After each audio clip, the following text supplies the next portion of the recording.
I watched my daughter-in-law drop a white pill into my wife's drink right in the middle of the Christmas party. She smiled at the guests, shaking hands and accepting compliments, acting like the perfect hostess, completely unaware that I was watching her reflection in the hallway mirror. I did not scream. I did not cause a scene. I simply waited for her to turn her back to laugh at a joke, and then I quietly walked over and swapped the glasses. 10 minutes later, she raised a toast to my wife's health, looking me dead in the eye with a smirk.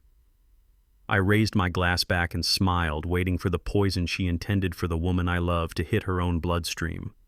And when her eyes rolled back and her knees buckled, I knew the war had just begun. My name is Isaiah Jefferson. I am 72 years old. If you think old men are helpless, you are about to learn a very hard lesson. Before I continue, please like and subscribe if you believe in protecting your family at all costs. Tell me in the comments where you are watching from. The chandelier in my son Dante's foyer cost more than the first house I ever bought. It was crystal massive and threw light into every corner of the room, exposing the fake smiles of the 50 people crowded into his mansion for the annual Christmas Eve gala. I hated coming here. The air always smelled like expensive perfume and desperation. But my wife Beatrice insisted. She loved our son, even if the man he had become was a stranger to me. Beatrice was sitting on a velvet armchair in the corner, looking small and tired. Her diabetes had been flaring up lately, and the noise of the party was wearing her down. I watched her from my spot near the bar, my back against the wall. Old habits from my days as a reconnaissance scout in the army never really fade. You find the vantage point, you secure the perimeter, and you watch for threats. I just never expected the threat to be wearing a red silk dress and standing in my son's kitchen. Jessica, my daughter-in-law. She was 32 years old, beautiful in a sharp, predatory way, and she looked at my wife the way a person looks at a stain on a rug. I knew she hated us. I knew she thought we were embarrassed relics that didn't fit into her high society Chicago life. But I tolerated her because Dante seemed to worship the ground she walked on. I watched Jessica at the drink station. She was preparing the eggnog, a special recipe she claimed was a family tradition. She poured a heavy ladle of the thick, creamy liquid into a crystal glass. Then she looked around. It was a quick, darting glance, a check for witnesses. She didn't see me standing in the shadows of the archway. Her hand moved to the pocket of her apron. She pulled out a small blister pack, popped a single white pill into her palm, and dropped it into the glass. It dissolved instantly in the alcohol and cream. She gave the drink a quick stir with a silver spoon, her face perfectly calm. A small, cold smile playing on her lips. My heart hammered against my ribs. A thudding rhythm I hadn't felt since I was in the jungle 40 years ago. That wasn't sugar. That wasn't nutmeg. That was a weapon. I stepped forward, my cane tapping softly on the hardwood, but the noise of the party swallowed the sound. Jessica picked up the tray. On it were 2 glasses of eggnog. One was clean. The other was spiked. She placed them carefully, the poisoned one on the left, the clean one on the right. She turned to say something to a waiter passing by her, back to the tray for 3 seconds. 3 seconds is a lifetime if you know how to use it. I moved. I didn't run. I glided. I reached the table, my hand moving faster than my age should allow. I took the glass on the left and switched it with the glass on the right. I didn't spill a drop. By the time Jessica turned back around, I was already leaning against the counter inspecting a bowl of pine cones as if I had been there for minutes. "Oh, Isaiah," she said, her voice dripping with fake sweetness. "You startled me. I didn't know you were standing there. I just came for a napkin." I said, my voice gravelly and low. She looked at me, her eyes scanning my face for any sign that I had seen her. I gave her nothing, just the blank stare of a tired old man. She relaxed, dismissing me as she always did. "Well, make sure Beatrice gets something to drink," she said, picking up the tray. "I made this one special for her. The sugar-free version, of course. We have to watch her health." She picked up the glass on the right, the one that was now the poisoned one. She kept the glass on the left for herself. I held my breath. She walked across the room, the red silk of her dress flowing behind her like a trail of blood. I followed at a distance. I watched her approach Beatrice. My wife looked up, her face lighting up with that gentle, trusting smile that I had fallen in love with 50 years ago. "Here you go, Mom," Jessica said, handing Beatrice the clean glass. "Special eggnog just for you." "Thank you, honey," Beatrice said, taking it. "That is so thoughtful of you." I felt a cold rage tighten my chest. Beatrice was thanking her executioner. Jessica stood there holding her own glass, the one loaded with whatever chemical cocktail she had prepared. She tapped a spoon against the side of her glass, the sharp ring cutting through the chatter of the party. The room went quiet. Dante, my son, stepped up beside her, looking handsome but tired, his eyes darting nervously around the room as if he were waiting for a bill collector to burst through the door. "I would like to make a toast," Jessica announced, her voice projecting clearly. "To family, to success, and especially to my wonderful in-laws Beatrice and Isaiah. Thank you for joining us tonight. We worry about you so much, especially with your health declining, Beatrice. But we are just so happy you are still here with us." The guests clapped politely. It was a speech designed to make her look like a saint and my wife look like a burden. "To your health, Mom," Jessica said, looking directly at Beatrice. "To your health," Beatrice echoed, lifting her glass. I stood 10 feet away. I locked eyes with Jessica. I wanted her to see me. I wanted her to know. As she lifted the glass to her lips, I offered a small, cold smile. She paused for a fraction of a second, frowning at my expression, but her arrogance overrode her instinct. She tipped the glass back and swallowed. She drank it all. I watched her throat move. I watched the liquid go down. I checked my watch. 8:15 p.m. Now we wait. The party resumed its noise. I walked over to Beatrice and gently took the glass from her hand. "Let me hold that for you, sweetie," I said. "You don't want to spike your sugar before dinner." "Oh, you are such a worrier, Ike," she chuckled, patting my hand, but she let me take it. I walked to a nearby plant and poured the contents into the soil. I wasn't taking any chances. 10 minutes passed. I stayed close to the wall watching Jessica. She was laughing with a group of investors Dante was trying to impress. She looked radiant, the queen of her little kingdom. Then she stumbled. It was slight at first. She reached out to steady herself on the shoulder of a man in a tuxedo. She blinked rapidly, shaking her head as if trying to clear water from her ears. "Are you okay, darling?" I heard the man ask. "I am fine," Jessica said, but her words were thick, slurring together. "Just a little dizzy. It is warm in here." She tried to take a step, but her heel caught on the rug. She lurched forward, knocking into a waiter carrying a tray of champagne. Glasses shattered. The crash silenced the room for the second time that night. Jessica stood in the middle of the broken glass, swaying. Her eyes, usually so sharp and calculating, were blown wide, the pupils dilated until they swallowed the irises. She looked wild. Jessica Dante rushed over, grabbing her arm. "Honey, what is wrong?" She shoved him away with surprising strength. "Get off me!" she shrieked. Her voice was unrecognizable, guttural and raw. "You are suffocating me. All of you." She ripped at the neckline of her dress, popping a button. "Jessica, stop." Dante hissed, looking at his guests in panic. "You are making a scene." A scene, she laughed, a high-pitched manic sound. "I will show you a scene. Look at these vultures, Dante. Look at them eating your food. They know you are broke. They know we are drowning." The room gasped. Dante's face drained of color. He tried to cover her mouth, but she bit his hand. "Let go," she screamed. "I need to get it out. The walls are melting." "Why is the tree looking at me?"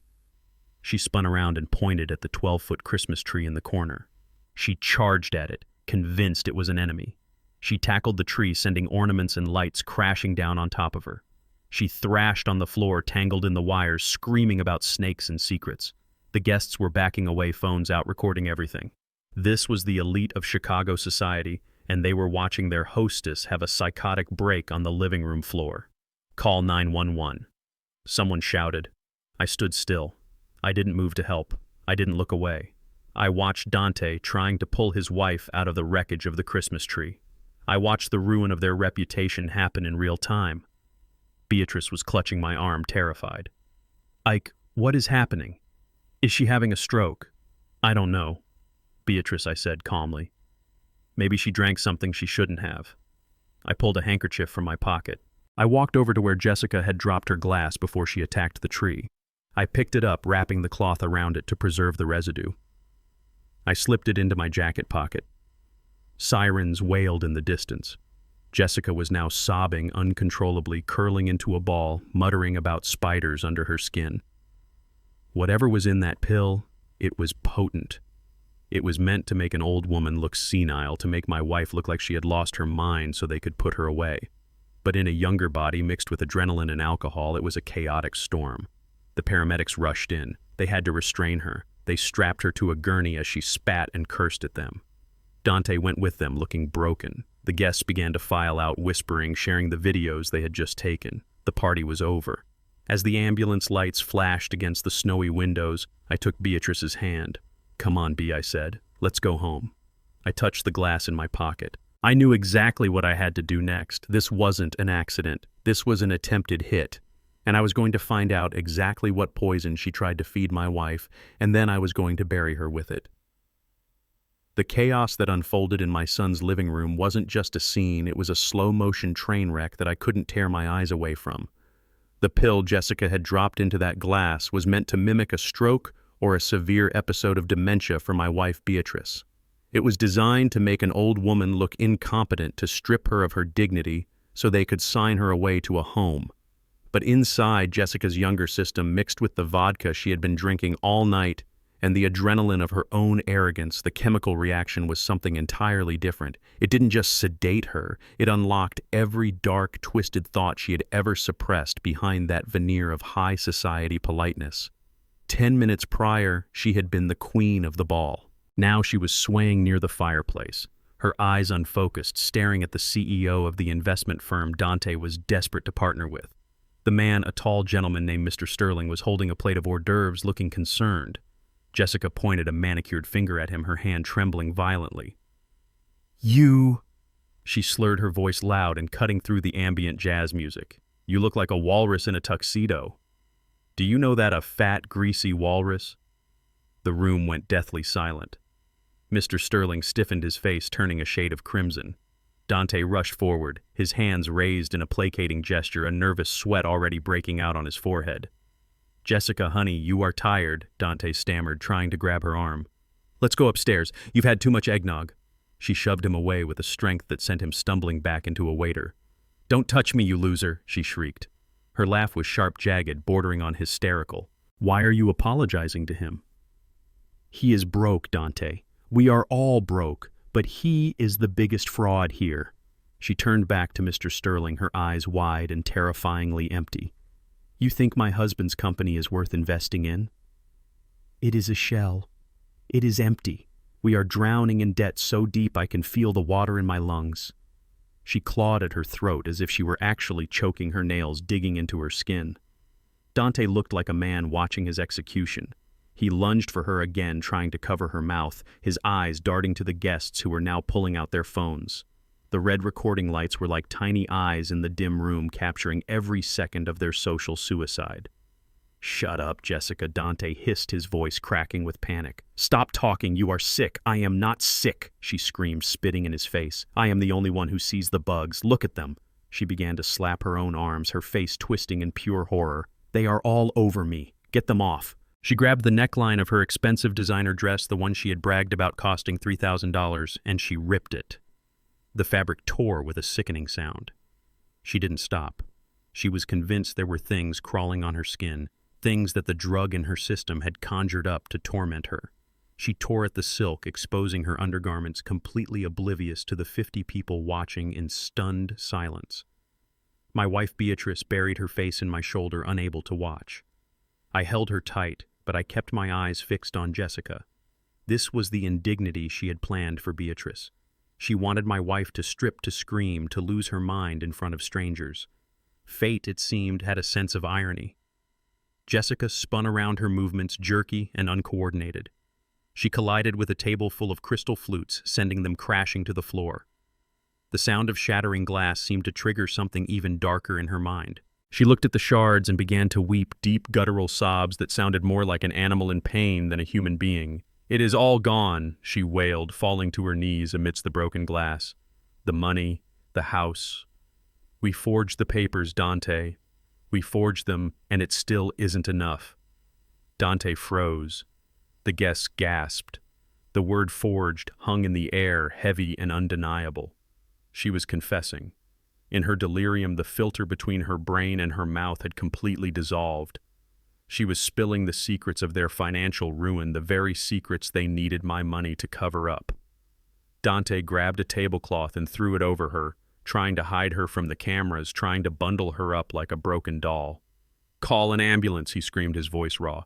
"Someone help me." but no one moved to help him. The elite of Chicago, the people Jessica had tried so hard to impress, were recoiling. They looked at her with disgust, with pity, and with the cold realization that the Jefferson family was not who they claimed to be. I saw Mr. Sterling place his glass on a tray, turn his back, and walk out the front door without a word. He was followed by the other partners. The exodus had begun. Jessica fought against the tablecloth thrashing on the floor. She kicked out her heel, connecting with the base of the 12-foot Christmas tree. The massive pine swayed. Ornaments, heavy glass balls, and heirloom decorations shivered on the branches. With a final agonizing groan of the metal stand, the tree tipped. It came down in slow motion, a cascade of green needles, lights, and gold ribbon crashing down on top of Jessica and Dante. The room plunged into semi-darkness as the lights shorted out, sparking and popping. In the gloom, Jessica's screams turned into a low, rhythmic chanting. She was muttering numbers, account balances, debts. She was reciting the ledger of their failures. I gently guided Beatrice toward the hallway, away from the flying glass and the madness. "Stay here, Bea," I whispered. "I need to get something." I walked back into the ruin of the living room. The ambulance sirens were wailing outside now, getting louder, cutting through the winter night. I saw the glass Jessica had been drinking from. It had rolled under a side table during her rampage, miraculously unbroken. It was the smoking gun. It still held a few dregs of the creamy liquid, enough for a lab to find the traces of the antipsychotics and sedatives she had used. I pulled a clean handkerchief from my breast pocket. I bent down my joints, protesting, and picked up the glass by the rim, careful not to smudge any prints, though hers would be all over it. I wrapped it tightly, ensuring the liquid wouldn't spill, and slid it into the deep inner pocket of my coat. The front doors burst open. Paramedics rushed in, their boots heavy on the marble floor, their radios crackling with static. They pushed through the stunned guests, making their way to the pile of pine branches where Dante was trying to restrain his wife. "What did she take?" a paramedic shouted, shining a flashlight into Jessica's dilated pupils. "Nothing," Dante lied, his face pale and scratched. "She just had a little wine." The paramedic looked at Jessica, who was now trying to bite his hand, foaming slightly at the mouth. "Sir, this is not wine. If you don't tell us what she ingested, we cannot treat her. Is she on medication? Is this an overdose?" Dante looked up, and for a split second, his eyes met mine across the room. He knew. He had to know. He knew his wife had planned to drug his mother, and he knew I must have done something. But he couldn't say it. He couldn't admit it without incriminating himself. He was trapped in his own silence. "I don't know," Dante sobbed, defeated. "I don't know what she did." They strapped Jessica to the gurney. She was still fighting, screaming about the walls melting and the people turning into shadows. As they wheeled her out, the guests parted like the Red Sea, holding their phones high to capture the final walk of shame. I walked over to the window and watched them load her into the back of the ambulance. The flashing red lights illuminated the snow on the lawn, turning it the color of blood. Dante climbed in after her, looking like a man whose soul had been hollowed out. The party was over. The silence that followed was heavy, filled only by the whispers of the remaining guests, grabbing their coats and fleeing the scene of the disaster. I felt the weight of the glass in my pocket against my ribs. It was cold, hard proof. They thought they could erase us. They thought we were just old, useless obstacles standing between them and a fortune they hadn't earned. But tonight, they learned that the old wolf still has teeth. I went back to Beatrice, who was trembling in the hallway. I wrapped my arm around her shoulders, feeling her fragility, her warmth. She was the only thing that mattered. "Is she going to be okay?" Ike, Beatrice asked, her voice small. "She will survive," I said, my voice steady and calm, "but her life as she knows it is dead." I led my wife out the front door, stepping over the threshold of my son's mansion for the last time as a guest. From now on, I was the enemy, and I had the weapon I needed to finish what Jessica had started. The smell of a hospital is distinct. It is a cocktail of antiseptic, floor wax, and fear. I sat on a hard plastic chair in the waiting room of North Shore University Hospital, holding my wife's hand. Beatrice was trembling, her skin cold and clammy, her eyes fixed on the scuffed linoleum floor. She was terrified, not just because of the scene we had just witnessed, but because she couldn't understand the hatred that had birthed it. Beside us, Dante paced back and forth like a caged animal. He had loosened his tie, and his tuxedo shirt was stained with sweat. He looked like a man whose entire world had just been liquidated. He wasn't looking at us. He was muttering to himself, checking his phone, probably watching his company stock plummet in real time as the videos of his wife attacking a Christmas tree circulated on social media. A nurse in blue scrubs appeared at the double doors. "Mr. Jefferson," she called out. "Your wife is awake. She is asking for you." Dante practically ran through the doors. Beatrice made a move to follow him, her maternal instinct overriding her common sense, but I held her back for a second. "Stay close to me, Bea," I whispered. "We are walking into a den of vipers." We followed Dante into the private room. Jessica was lying in the hospital bed, looking pale and fragile against the white sheets. They had put her in a gown and her hair was matted with sweat and pine needles. The IV drip beeped rhythmically beside her. She looked broken. For a fleeting second, I almost felt pity. Almost. Then she opened her eyes and I saw the shark swimming just beneath the surface. She looked at Dante, tears instantly welling up in her eyes. "Oh, Dante," she sobbed, reaching for his hand. It was horrible. I felt like I was dying. The walls were closing in on me. "I know, baby, I know," Dante said, stroking her hair, his voice thick with relief. "You are safe now. The doctors are flushing your system." Jessica's eyes shifted. She looked past Dante's shoulder and landed on Beatrice. Her expression hardened instantly.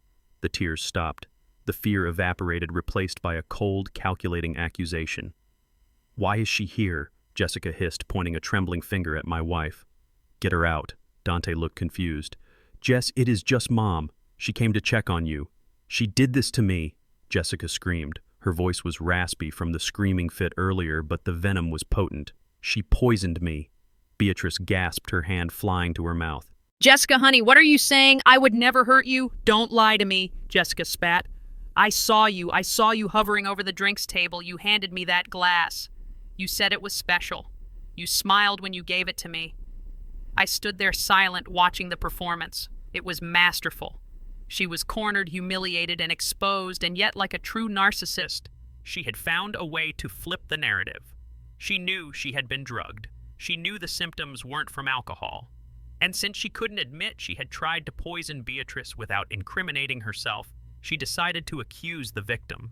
It was a gamble, a desperate, vicious gamble. Dante turned slowly to look at his mother. His face was a mask of conflict. He wanted to believe his wife. He needed to believe his wife because if he didn't, he had to admit he married a monster. And Dante was too weak for that kind of truth. "Mom," Dante said, his voice low and dangerous. "Did you give her a drink?" I handed her the eggnog. Beatrice stammered, tears streaming down her face. "But she gave it to me first. I just gave it back. I don't understand." "You don't understand!" Dante shouted. The sound echoed off the sterile walls. "My wife just had a psychotic break in front of the most important investors in the city. Our reputation is destroyed. And she says you gave her the drink." "Dante." "Please," Beatrice cried, shrinking back. "Don't you dare," I said. My voice wasn't loud, but it cut through the room like a blade. I stepped in front of Beatrice, putting my body between her and her son. I squared my shoulders. "I am 72 years old, but I am 6'2", and I have stared down men with rifles who were a lot scarier than a marketing executive in a tuxedo. You will not raise your voice at your mother," I said, looking Dante dead in the eye. "You will not accuse her, and you will take a step back right now." Dante blinked, surprised by the steel in my voice. He was used to the quiet dad, the retired contractor who fixed shelves and went fishing. He forgot who I was before I was his father. "Dad, she drugged my wife," Dante yelled, pointing at Jessica, who was now weeping into her pillow, playing the martyr. "Look at her. Mom has been confusing her medications for months. She probably dropped one of her heart pills or her insulin or whatever she takes into the glass by accident. She is senile, Dad. We have been saying it for weeks. She is dangerous." I felt Beatrice tremble behind me. This was their plan all along. This was the narrative they had been building, the confusion, the forgetfulness. It was all a setup to declare her incompetent. Jessica had just accelerated the timeline because her plan had backfired, and now she was using her own overdose as the final proof. I didn't argue. I didn't try to defend Beatrice's memory. Arguments are for people who don't have facts. I turned my back on my son and looked at the door as the attending physician walked in. He was a young man with tired eyes and a clipboard, looking like he had already had a very long night. "Doctor," I said, my voice calm and authoritative. "Yes, sir," the doctor replied, looking at the tension in the room. We have a disagreement about what happened tonight, I said. My daughter-in-law believes my wife accidentally gave her the wrong medication. My son seems to agree. That is exactly what happened, Dante interjected. My mother is confused. She mixes things up. I ignored him. I kept my eyes on the doctor. I want to know what the toxicology screen says. You drew blood when she arrived, didn't you? The doctor looked at his clipboard, then at Jessica, then at Dante. Yes, we did. We needed to identify the toxin to administer the correct treatment. And I asked, "What did you find?" Jessica stopped crying. She lay very still. She knew what was in that pill, but she didn't know if the doctors could identify it. She was banking on it being generic enough to pass as a mistake. The doctor cleared his throat. It wasn't heart medication, Mr. Jefferson, and it wasn't insulin. Dante frowned. Then what was it? We found high concentrations of a synthetic compound often used in severe cases of schizophrenia, the doctor said. It is a powerful antipsychotic that has been banned in several countries due to its side effects. In a patient who does not suffer from psychosis, especially when mixed with alcohol, it causes extreme hallucinations, paranoia, and temporary loss of motor control. It mimics a severe stroke or a psychotic break. The room went silent. The hum of the refrigerator in the corner seemed deafening. Dante looked at the doctor, then at Jessica. Where would my mother get an antipsychotic drug? She takes medication for diabetes and blood pressure. That is a good question, the doctor said. This isn't something you get at a local pharmacy by accident. This is something you have to look for. I watched Jessica. I saw the gears turning in her head. She was trapped, but she was fast. I stood in the corner of the room, my hand resting in my pocket, feeling the cold glass of the phone I had used earlier that night. I didn't pull it out. Not yet. I let the silence stretch. I let the weight of the doctor's words sink into Dante's thick skull. But I also remembered what I had seen earlier. 3 hours ago, during the party before the eggnog, before the chaos, I had gone to the guest bathroom on the first floor. It was a lavish powder room with gold faucets and silk towels. I had gone in to wash my hands, but my eyes, trained from years of scanning environments for intel, had caught something in the trash can. It was a small silver blister pack, empty. It had been discarded carelessly, buried under a few used paper towels. Most people wouldn't have looked twice. But I wasn't most people. I had reached in using a tissue to protect my fingers and pulled it out. I had taken a picture of it. I had zoomed in on the brand name stamped on the foil. It was the same name the doctor had just read from his chart. I looked at Dante. He was struggling. The cognitive dissonance was tearing him apart. His mother, the woman who baked cookies and knitted blankets, didn't have access to black market antipsychotics. His wife, the woman who spent her days online shopping and managing her failing PR firm, did. Mom must have found it. Dante said, his voice weak. Maybe she found an old prescription of yours, Dad. From after the war. I looked at him with pity. I have never taken antipsychotics, Dante. And you know that. Jessica sat up, her eyes blazing. She saw the doubt in Dante's face and she attacked. You are all idiots, she screamed. Beatrice is obsessed with health supplements. She orders weird stuff from the internet all the time. She probably bought it thinking it was a vitamin or a memory booster and dropped it in my drink because she is blind as a bat. It was a weak lie. It was desperate. But for a man like Dante, who was terrified of the alternative, it was a lifeline. He grabbed onto it. Right, Dante said, nodding rapidly. That makes sense. Mom buys all those herbal things. She probably ordered the wrong thing from some foreign website. God, Mom, you almost killed her. He turned to Beatrice, his face red with misplaced anger. You are irresponsible. You are dangerous. I can't believe you. Beatrice was sobbing into her hands, unable to defend herself against the insanity of the accusation. The doctor looked uncomfortable. He knew it was a stretch. He knew it didn't add up. But he was a doctor, not a detective. His job was to treat the patient, not solve the crime. Mr. Jefferson, the doctor said to Dante, regardless of how she ingested it, your wife needs to stay for observation. The effects should wear off in 24 hours, but we need to monitor her heart rate. Fine, Dante said. Just keep my mother away from her. He pointed at us. Get out, both of you. I don't want to see you. I looked at Dante.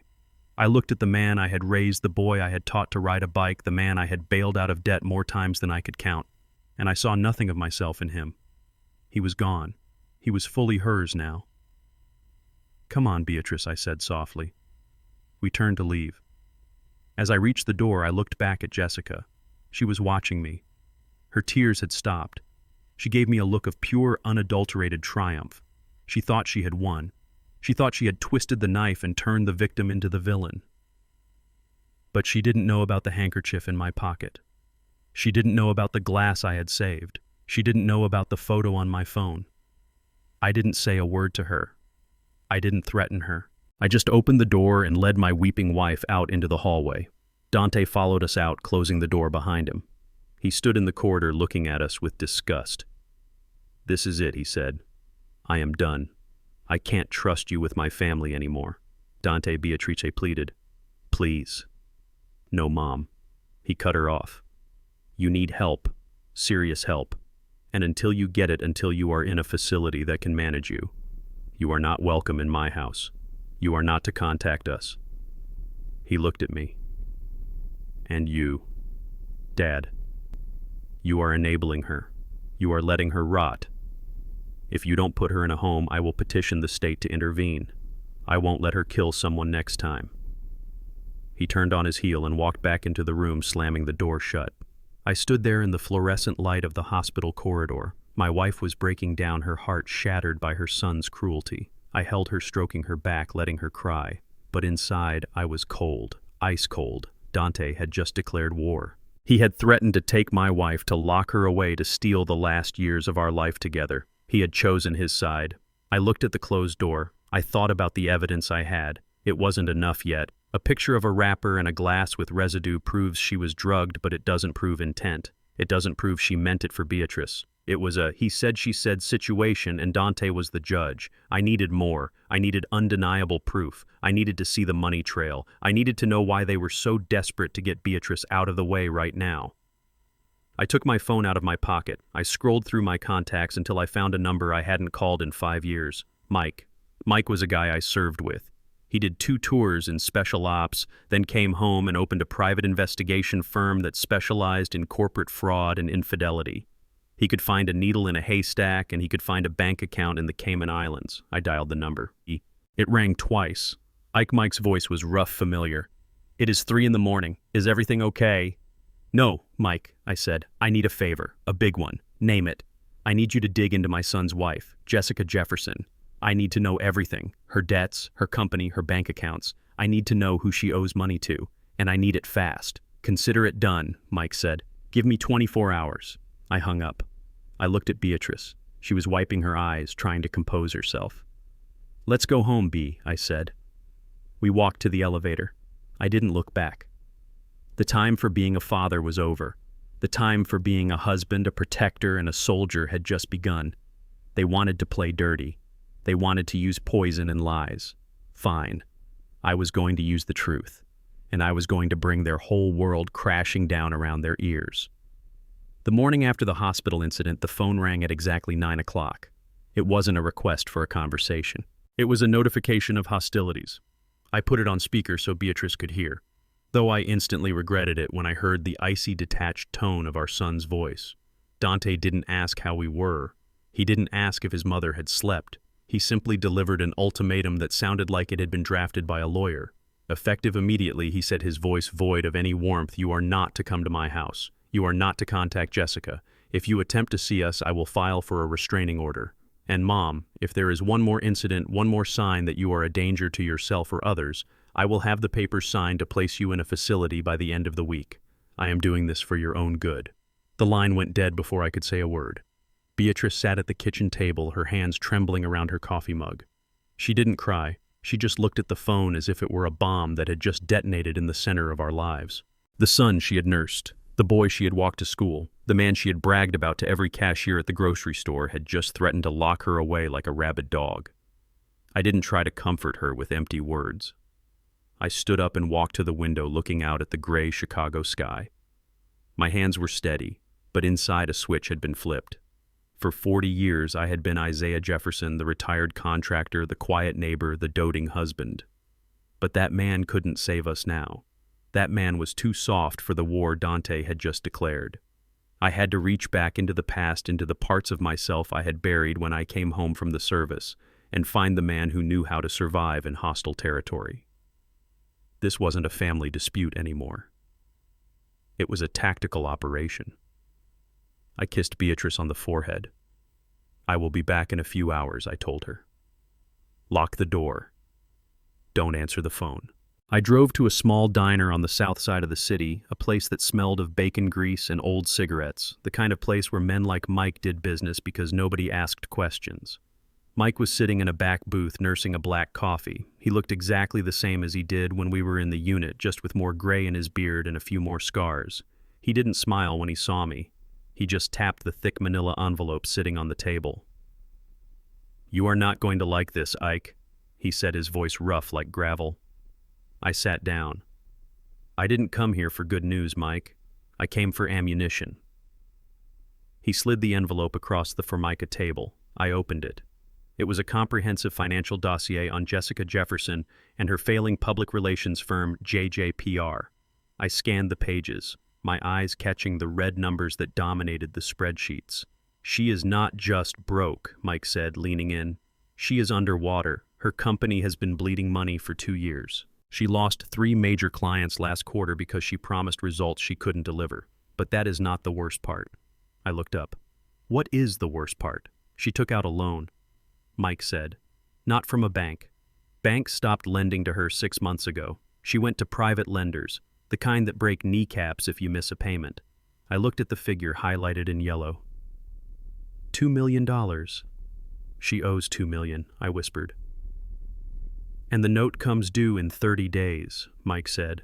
"If she doesn't pay, they liquidate everything. Her business, her assets, her reputation, and considering who she borrowed from, maybe her life." It all fell into place. The desperation, the panic at the party, the rush to get Beatrice declared incompetent. Jessica wasn't just a cruel woman who hated her in-laws. She was a cornered rat fighting for her survival. She needed money, and she needed it fast. $2 million was a lot of money, but it was exactly the kind of money you could get if you liquidated an estate, if you sold a family home, if you cashed in a life insurance policy. But Dante knows this. I asked, though I already feared the answer. Mike looked at me with pity. "Ike, look at the last page." I flipped to the back of the dossier. It was a copy of a property deed, my property deed. The deed to the 3-bedroom condo in Lincoln Park where Beatrice and I had lived for the last 10 years. When we bought the place, I had put it in Dante's name. It was meant to be a way to avoid inheritance taxes, later a gift to ensure his future. We paid for it. We paid every dime of the mortgage, every month of the HOA fees. But legally on paper, it belonged to Dante Jefferson. I stared at the document Mike had found. It was a recent filing dated 3 weeks ago, a second mortgage. Dante had taken out a loan against our home. He cashed out the equity, Mike explained quietly. $700,000. He handed it straight to Jessica's creditors to buy them a few more months. My vision blurred. I felt a physical pain in my chest, sharper than any wound I had ever taken in the field. This was the home where Beatrice felt safe. This was the home I had bought to ensure she would never have to worry about a roof over her head. And my son, my own flesh and blood, had leveraged it to pay for his wife's mistakes. If they default on that loan, Mike said, his voice gentle but firm, the bank takes the condo. You and Beatrice are evicted. I closed the folder. The rage that filled me was cold and quiet. It was the kind of rage that allows you to think clearly, to plan to execute. Dante hadn't just betrayed us. He had sold us. He had looked at his parents, the people who sacrificed everything for him, and saw nothing but collateral to be liquidated. He is going to lose the house, I said, my voice steady. Jessica owes $2 million. The $700,000 he stole from us is just a Band-Aid on a bullet wound. It won't save her. It will just delay the inevitable. And when the money runs out next month, they will come for the rest. Exactly, Mike said. That is why they need control of Beatrice. They need access to your retirement accounts, your savings, everything. They need to strip you bare to cover the hole they dug. I stood up, tucking the envelope under my arm. It felt heavy like a weapon. Thanks, Mike, I said. Send me the bill. No bill, Mike said. Just get them, Ike. Get them before they get you. I walked out of the diner into the biting wind. The city looked different now. It wasn't a place I lived. It was a battlefield. I sat in my truck for a long time, staring at the gray dashboard. I thought about Dante. I thought about the little boy who used to cry when he scraped his knee, the teenager who I taught to drive in this very truck. I mourned him. I grieved for him right then and there because the man who bore his name now was dead to me. He had mortgaged my wife's security. He had stolen her peace. And he was planning to lock her away to cover his tracks. I started the engine. The sadness evaporated, replaced by a singular driving purpose. They wanted a war. They wanted to play games with legal documents and secret pills. Fine. I drove home, my mind already working through the next steps. I needed to secure our assets. I needed to protect Beatrice. But more than that, I needed to set a trap. If they were desperate enough to mortgage my home, they were desperate enough to make a mistake. And when they did, I would be there. I walked into our apartment. Beatrice was still sitting at the table, staring at the wall. She looked up when I entered, her eyes filled with fear. "Did you fix it, Ike?" she asked, her voice trembling. "Did you talk to him?" I sat down across from her. I took her hands in mine. They were soft, wrinkled, the hands of a woman who had spent her life giving. "No, B," I said gently. "I didn't talk to him." "Then what are we going to do?" she whispered. "He is going to put me away." I looked at the woman I had loved for 50 years. I saw the fear in her eyes, the confusion, and I made a silent vow that the only person going away would be the one who tried to hurt her. "We are going to fight, Beatrice," I said. I didn't tell her about the mortgage. I didn't tell her that her son had already sold the roof over her head. It would break her, and I needed her strong. I needed her to trust me. I pulled the envelope out and placed it on the table. I know everything I said. I know why they did it, and I know how to stop them. But I need you to be brave. I need you to do exactly what I say. Can you do that? She looked at the envelope, then at me. She straightened her back. She wiped her eyes. "Yes," she said, "I can." "Good," I said. "Because we are about to invite the wolves to dinner." I picked up my phone. I dialed the number for my personal attorney, a man named Mr. Henderson, who was known in legal circles as a shark in a three-piece suit. He answered on the second ring. "Mr. Jefferson," he said. "To what do I owe the pleasure I need to make some changes to my estate planning?" I said, my eyes fixed on the manila envelope. "And I need to report a theft, a big one." I looked at Beatrice. "And get ready," I told the lawyer. "My son is going to try to file for guardianship of my wife. I want to be ready to counter-sue so hard his ancestors feel it." The game had changed. They were playing for money. I was playing for survival. And I had just discovered that the man I called my son was the most dangerous enemy I had ever faced. But he made one critical error. He forgot who taught him how to fight, and he forgot that a man with nothing left to lose is the most dangerous man on earth. 2 days after the hospital, a black sedan pulled into my driveway. It was sleek, expensive, and looked like a hearse coming to collect the living. I watched through the blinds as my son Dante stepped out, adjusting his suit jacket, looking like a man walking to the gallows. Then came the lawyer, a man named Mr. Sterling, with a briefcase that cost more than my truck. And finally, Jessica. She wore oversized sunglasses to hide whatever lingering effects the drug might have had, but her posture was rigid, predatory. She didn't look like a woman recovering from a medical emergency. She looked like a general arriving to accept a surrender. I turned to Beatrice. She was sitting in her rocking chair, clutching a Bible, her knuckles white. "Remember the plan, B," I whispered, resting a hand on her shoulder. "You are confused. You are scared. And I am just a useless old man who can't stop his hands from shaking. Do not break character." I shuffled to the door. I hunched my shoulders, dropping 3 inches of height. I let my hand tremor as I reached for the knob. When I opened the door, I didn't look them in the eye. I looked at their shoes. "Dante." I mumbled, my voice thin and reedy. "We weren't expecting you. We are not here for a social call," Dad, Dante said, stepping past me without an invitation. He wouldn't look at me. He couldn't. Jessica breathed in the scent of her perfume, filling the small entryway, overpowering the smell of Beatrice's baking. She pulled off her sunglasses. Her eyes were clear, cold, and fixed on my wife. "Hello, Beatrice," she said. Beatrice shrank back into her chair. "I didn't mean to," she whimpered, playing her part perfectly. "I didn't mean to hurt you." "Save it," Jessica snapped. Mr. Sterling cleared his throat. He walked into the living room and placed his briefcase on the coffee table. He didn't sit, he loomed. "Mr. and Mrs. Jefferson," he began, his voice smooth and oily. "Given the unfortunate events of Christmas Eve and Mrs. Jefferson's obvious cognitive decline, which resulted in the poisoning of her daughter-in-law, we have no choice but to take immediate legal action." "Legal action?" I asked, letting my lower lip tremble. You are going to arrest her. No, Dante said, quickly stepping forward. No, Dad.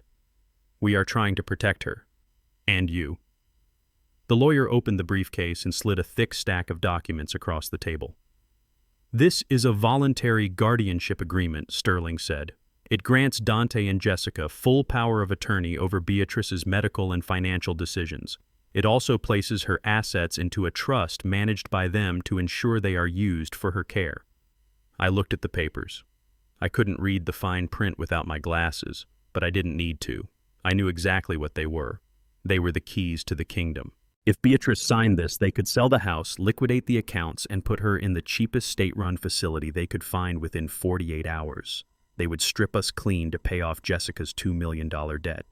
We just want to help Mom, Dante said, his voice straining with fake sincerity. You almost killed Jessica. You aren't safe here. You need professional supervision. I tried to help you. Beatrice cried softly. I just wanted you to be healthy. She is confessing. Jessica whispered to the lawyer, a smirk playing on her lips. Did you hear that? She admits she did it. I shuffled over to the table. I picked up the documents, my hands shaking violently. I dropped them, then fumbled to pick them up, acting the part of the frail, overwhelmed husband. I don't know, I stammered. This seems like a lot. Maybe we should read it first. There is no time, Jessica cut in sharply. The state is already investigating the poisoning. If you don't sign this voluntary agreement today, they will come and take her away in handcuffs. Do you want your wife in prison, Isaiah? Because that is the alternative. It was a lie. A bold, terrified lie. The state wasn't investigating anything yet because the toxicology report hadn't been released to the police. But they were banking on our fear. They were banking on us being two scared old people who didn't understand the law. I looked at Beatrice. She looked at me, her eyes wide with panic that was only half feigned. I don't want to go to prison, Ike, she whispered. I sighed a long, defeated sound. I looked at Dante. You promise you will take care of her, I asked. You promise you won't put her away? Of course, Dad. Dante lied. We just want her safe. Fine, I said. Fine. We will sign. I turned my back to them to get a pen from the drawer. This was the moment. I had practiced this move 50 times in the last 24 hours. On the counter, hidden under a stack of mail, was a folder identical to the one the lawyer had brought. Inside was a stack of papers that looked exactly like the guardianship agreement. Same font, same headers, but the text was gibberish, a copy of an old appliance manual I had formatted to look legal. I grabbed the pen, I grabbed the folder. I turned back around, holding the pen in my right hand and my own folder in my left pressed against my hip. I approached the coffee table. I stumbled. It was a calculated trip, my foot catching on the rug.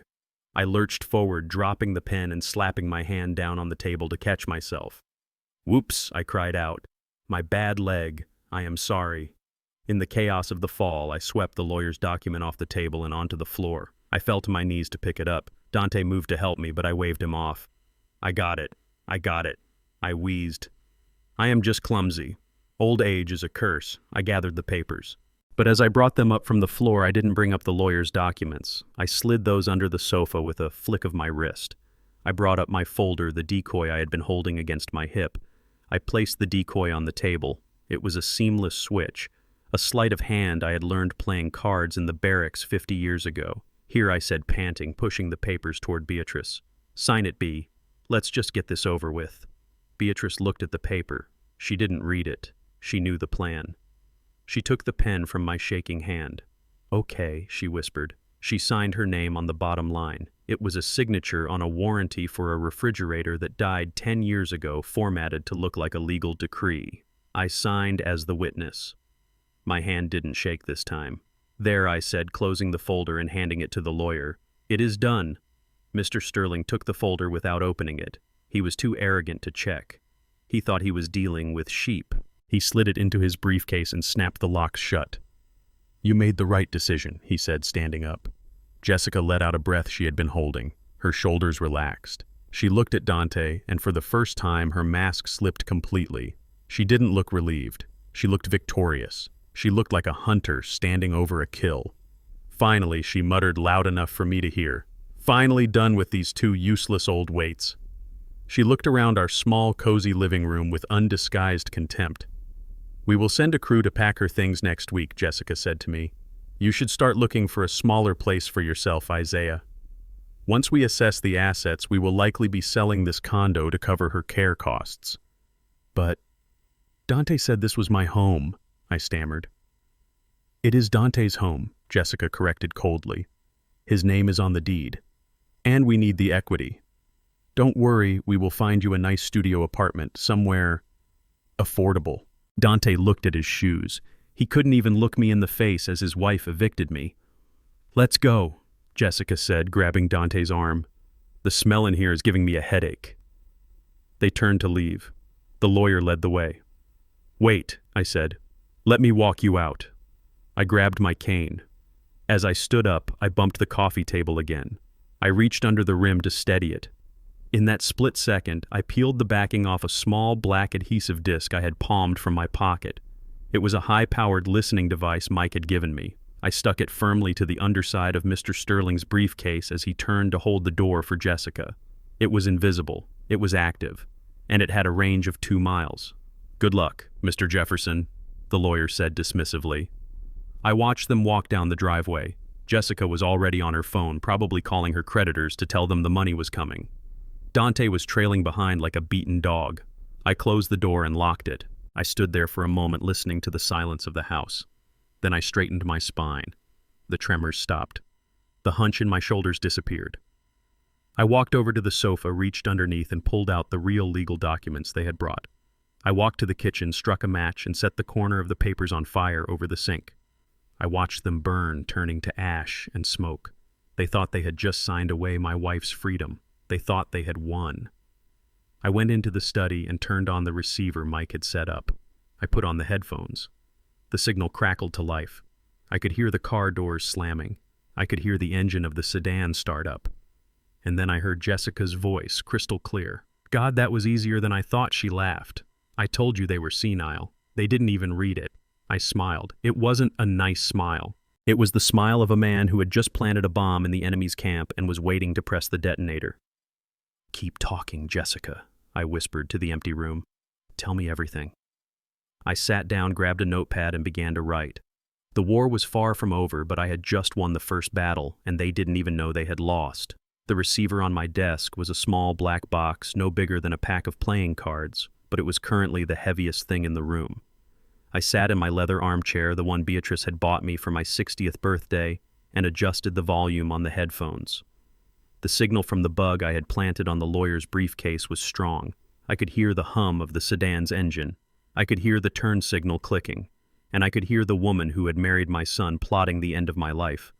I kept telling you it would be easy, Jessica said, her voice distorted slightly by the static but unmistakable in its arrogance. Did you see his hands shaking? The old man is terrified. He would have signed a death warrant if we put it in front of him. I stared at the wall. My hands were perfectly steady now. The tremor I had faked for their benefit was gone, replaced by the cold stillness of a soldier in a hide site. I still don't feel good about this, Jess, Dante said. His voice was quiet or muffled. That is the condo I grew up in. That is their home. It is an asset, Dante, Jessica snapped. And right now it is an asset that is depreciating while we are drowning. We have the power of attorney now, or we will as soon as Sterling files those papers. Once the judge stamps it, we list the unit. The market in Lincoln Park is hot. We can get $750,000 cash. Fast. But where will they go? Dante asked. There is that state facility in Gary, Jessica said. Sunnyvale or whatever. I checked the rates. It is covered by their basic Social Security. We dump them there and we use the condo money to pay off the sharks. I felt a muscle in my jaw jump. Sunnyvale. I knew the place. It was a warehouse for the forgotten. A place where the elderly were sedated and left in soiled sheets until they developed sepsis and died. That was the retirement my daughter-in-law had planned for the woman who knitted her a scarf every winter. But that wasn't the worst of it. The conversation shifted, and the temperature in my study seemed to drop 10 degrees. What about the other thing? Dante asked, his voice dropping to a whisper. The insurance. I pressed the headphones tighter against my ears. I stopped breathing. I found the policy in his desk drawer last week when I was looking for the bank statements, Jessica said. Beatrice has a life insurance policy from her days at the school board. It is old, but it is solid. $500,000, so Dante said. So it has a double indemnity rider, Jessica said. If she dies of natural causes, it is 500. But if she dies of an accidental death, a fall, a fire, a car crash, it pays out 1 million. There was a silence in the car, a heavy, pregnant silence.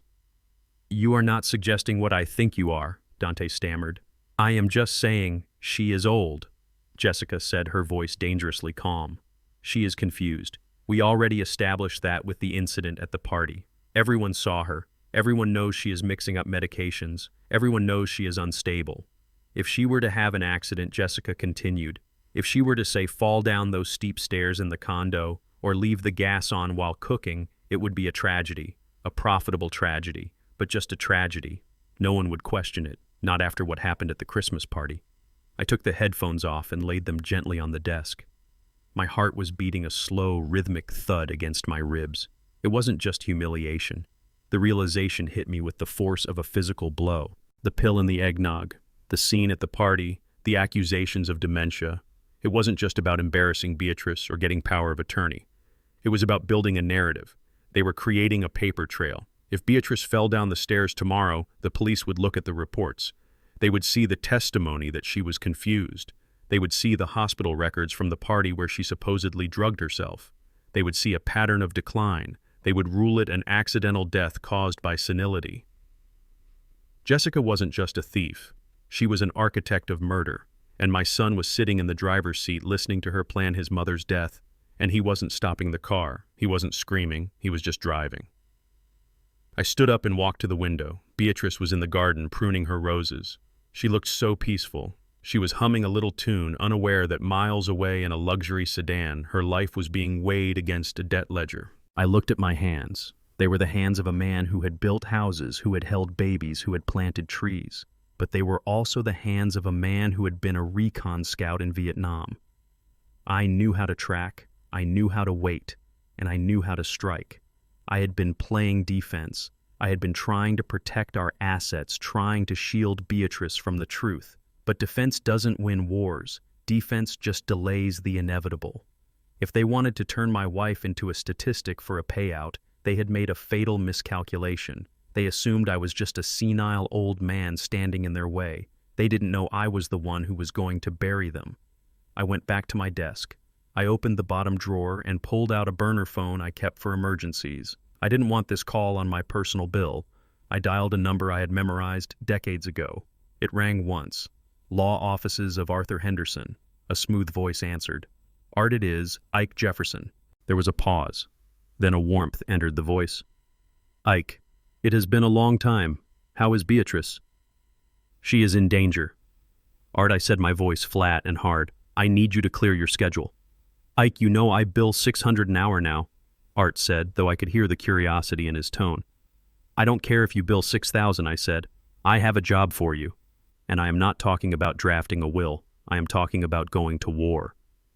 Talk to me, Art said, his voice shifting from friendly to professional. I need to liquidate an asset, I said. I have a commercial property, the one I bought in the 80s, the warehouse district, the one you never told Dante about, Art asked. That is the one, I said. It is sitting on 5 acres of prime real estate. I had it appraised last year. 5 million, Art said, give or take. I want to use it, I said, but not for me. I want to use it as bait. Bait for who? For a rat, I said. A rat that owes $2 million and thinks she can kill my wife to get it. There was a long silence on the line. Then I heard the sound of a chair shifting. Start from the beginning, Ike, Art said, and don't leave anything out. I told him everything. I told him about the eggnog, the hospital, the recording I had just heard, the mortgage fraud, the insurance plot. When I finished, Art was silent for a full 10 seconds. Ike, he said, finally, his voice low, if we do this, we are going to destroy them, not just financially. If we play this right, they go to prison for a long time. That is your son. I looked out the window again. Beatrice had stopped pruning. She was looking up at the sky, watching a cardinal land on the fence. I don't have a son, I said. My son died the day he let that woman talk about killing his mother and didn't drive that car straight into a police station. What I have is a target. Understood, Art said. What do you need me to do? I need you to draft some papers, I said. Fake papers. I need a deed of transfer, and I need you to set up a meeting. I want to buy a company. You want to buy Jessica's company? Art asked, confused. Why? Because I want to see the look on her face when she thinks she has won, I said. I want to lift her up so high that when I drop her, she shatters into a million pieces.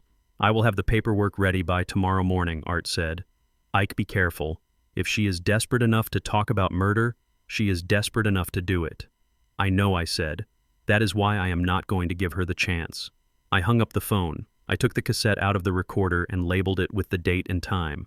I placed it in the safe along with the glass from the party and the financial dossier Mike had given me. The evidence was piling up, but evidence wasn't enough. Justice is a slow machine, and I didn't have time for slow. I needed to accelerate the timeline. I needed to force them into a mistake so big that no lawyer on earth could save them. I walked into the kitchen. Beatrice came in from the garden, her cheeks flushed from the cold. "Who were you talking to, Ike?" she asked, washing her hands at the sink. "Just an old friend," I said. She dried her hands and looked at me. Her eyes were worried. "Are we going to be okay, Ike? Are they really going to take the house?" I walked over to her and wrapped my arms around her. I kissed the top of her head, smelling the lavender shampoo she had used for 40 years. "Nobody is taking anything from us, Bea, I promised." I looked over her shoulder at the calendar on the wall. Next week was the new year, a time for new beginnings, and a time for endings. "I am going to fix this," I whispered. I released her and walked to the fridge. I poured myself a glass of water. My hand was steady, my mind was clear. They wanted a confused old man. I would give them one. They wanted a victim. I would give them one. But when the trap snapped shut, they would realize that the only thing confused about me was why I hadn't done this sooner. I took a sip of water. It was cool and refreshing. Game on, Jessica, I thought. Let's see who really runs this family. 3 days after the meeting with the lawyer, the lock on my front door clicked open. It was 7 o'clock in the evening. Beatrice and I were sitting at the kitchen table eating meatloaf and green beans, the steam rising from the plates in the quiet comfort of our home. We hadn't invited anyone. We hadn't expected anyone. But the door swung open with the entitlement of an owner, and my son walked in, followed by Jessica and a short, balding man in a cheap suit who smelled like stale tobacco. Dante didn't even say hello. He looked at us sitting there with our forks mid-air and flinched, a spasm of guilt crossing his face before he smoothed it over with a mask of indifference. "Sorry to interrupt dinner," he muttered, not looking sorry at all. "We just need to show the unit." "Show the unit," Beatrice asked, her voice trembling. Jessica stepped forward, her heels clicking aggressively on the hardwood I had installed myself 15 years ago. "Yes, Beatrice. The unit. We have a cash buyer interested in a quick close. Mr. Kowalski here is very motivated." She gestured to the balding man who was already scanning the living room, calculating square footage and demolition costs. He looked at us like we were old furniture that came with the house, inconvenient but easily disposed of. I stood up. I saw Beatrice's hands shaking. She was about to cry. She was about to ask why they were selling her home while she was still eating dinner in it. I put a hand on her shoulder, squeezing gently. It was a signal. Stick to the script. "Oh, of course," I said, my voice cracking into the perfect imitation of a confused, defeated old man. "I forgot you were coming. My memory isn't what it used to be." I shuffled around the table, wiping my mouth with a napkin. "Please come in. It is a lovely apartment. Very sturdy. Good bones." Dante looked at me surprised. He had expected a fight. He had braced himself for an argument for me to scream about my rights. My compliance threw him off balance. He shifted his weight, looking uncomfortable. Jessica, however, smiled. It was a shark's smile. She thought I was broken. She thought the threat of the nursing home had finally cowed me into submission. "Go ahead, Mr. Kowalski," Jessica said, waving her hand imperiously. "Look around. The layout is open concept potential. You just have to look past the clutter." She cast a disdainful look at our family photos on the mantel, the knitted throw blankets, the life we had built. I walked over to the stranger. "Mr. Kowalski," I said, playing the eager tour guide, "you should see the master bedroom. It gets wonderful light in the morning.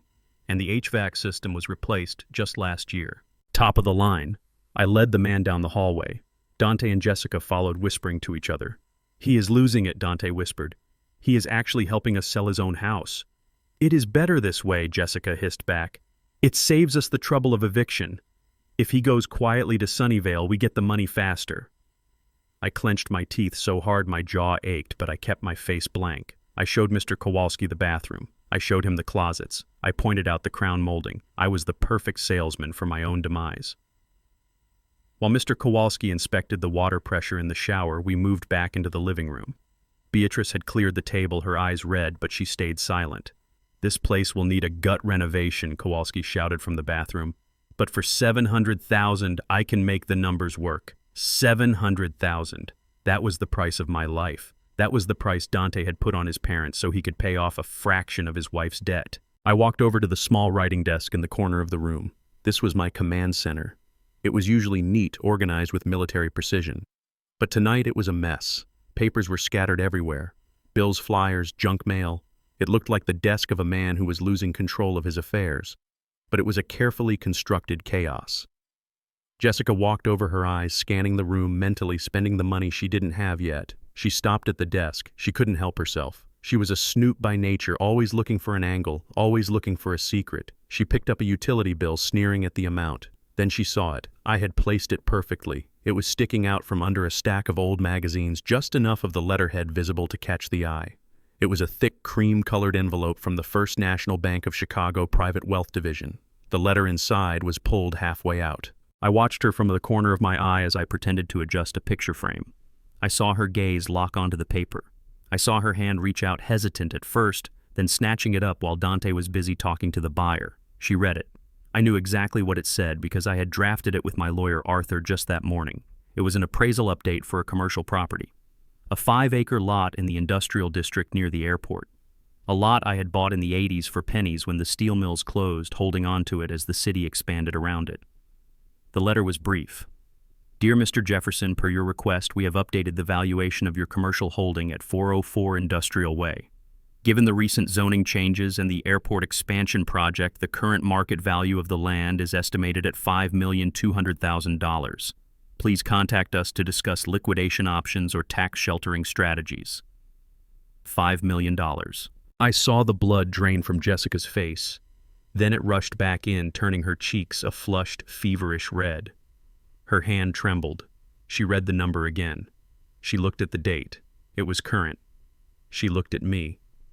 I was standing by the window, looking old and frail, staring out at the street. I looked like a man who had forgotten he owned a fortune. I looked like a man who had forgotten he was a millionaire. She shoved the letter into her purse. Her movements were jerky, adrenaline flooding her system. She looked at Mr. Kowalski, who was walking back into the room, wiping his hands on his pants. "I will take it," Kowalski said. "Cash offer. We can close in 10 days. Dante's face lit up. "That is great. That is—" "No," Jessica said. Dante froze. We need to think about it," Jessica stammered. Her voice was high-tight. "Think about it," Dante whispered, grabbing her arm. "Jess, are you crazy? We need this. The loan sharks." "We can't sell," she hissed, pulling him away from the buyer. "Not yet." Mr. Kowalski looked annoyed. "Look, lady, do you want to sell or not? I have other properties to see."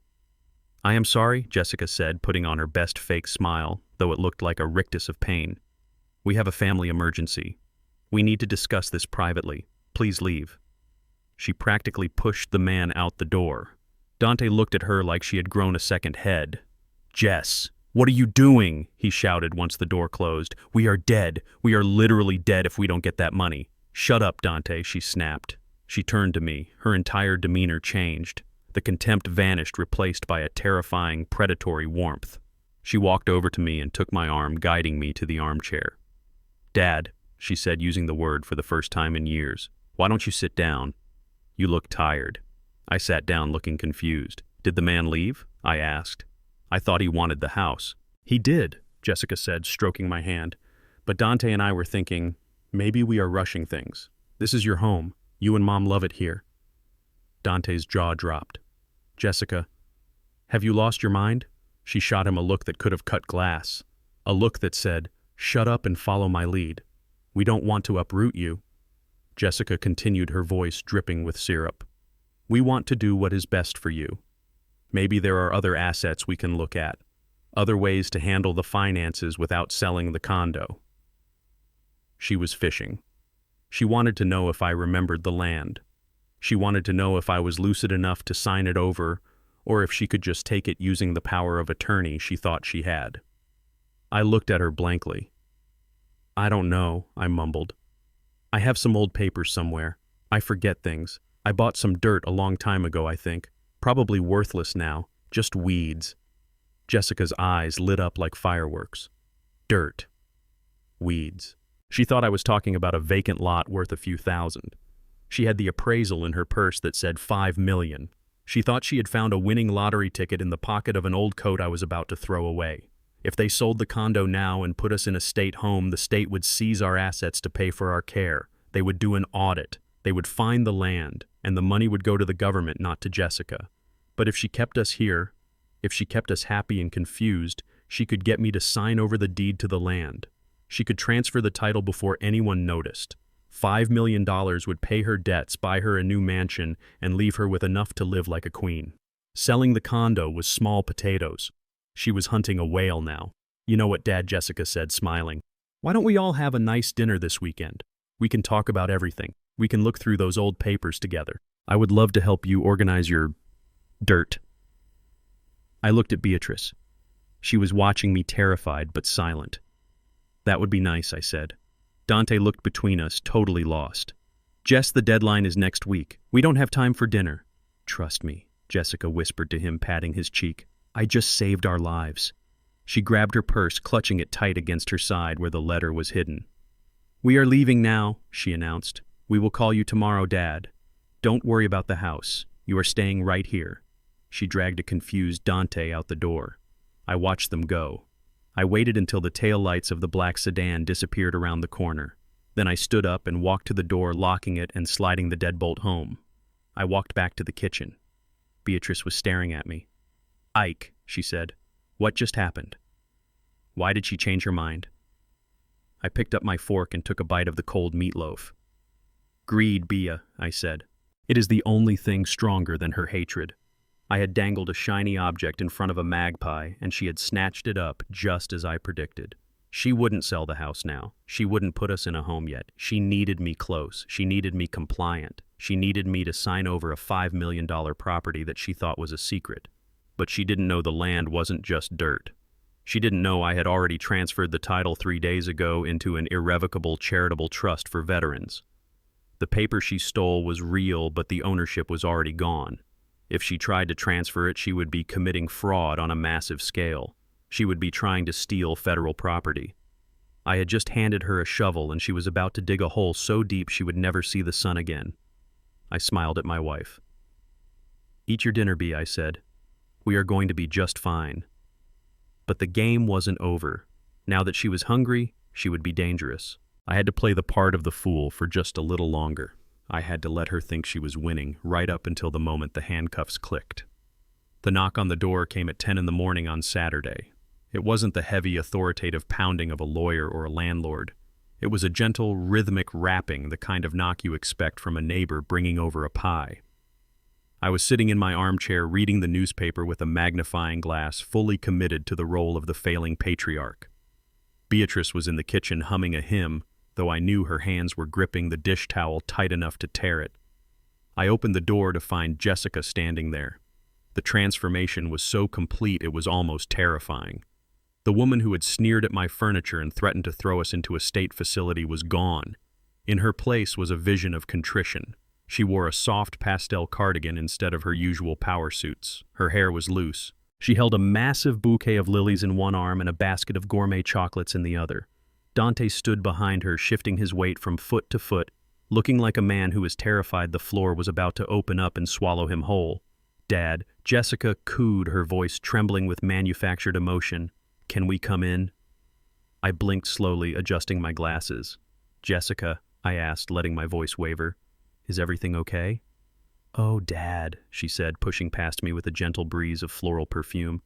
"I have been feeling just awful, just terrible. I haven't slept a wink." She walked into the living room and placed the flowers on the coffee table right where she had previously slammed down the guardianship papers. She turned to Beatrice, who had frozen in the kitchen doorway. "Mom," Jessica said, rushing over to hug my wife. Beatrice stiffened, her eyes wide with panic, but she didn't pull away. She let the woman who tried to poison her embrace her.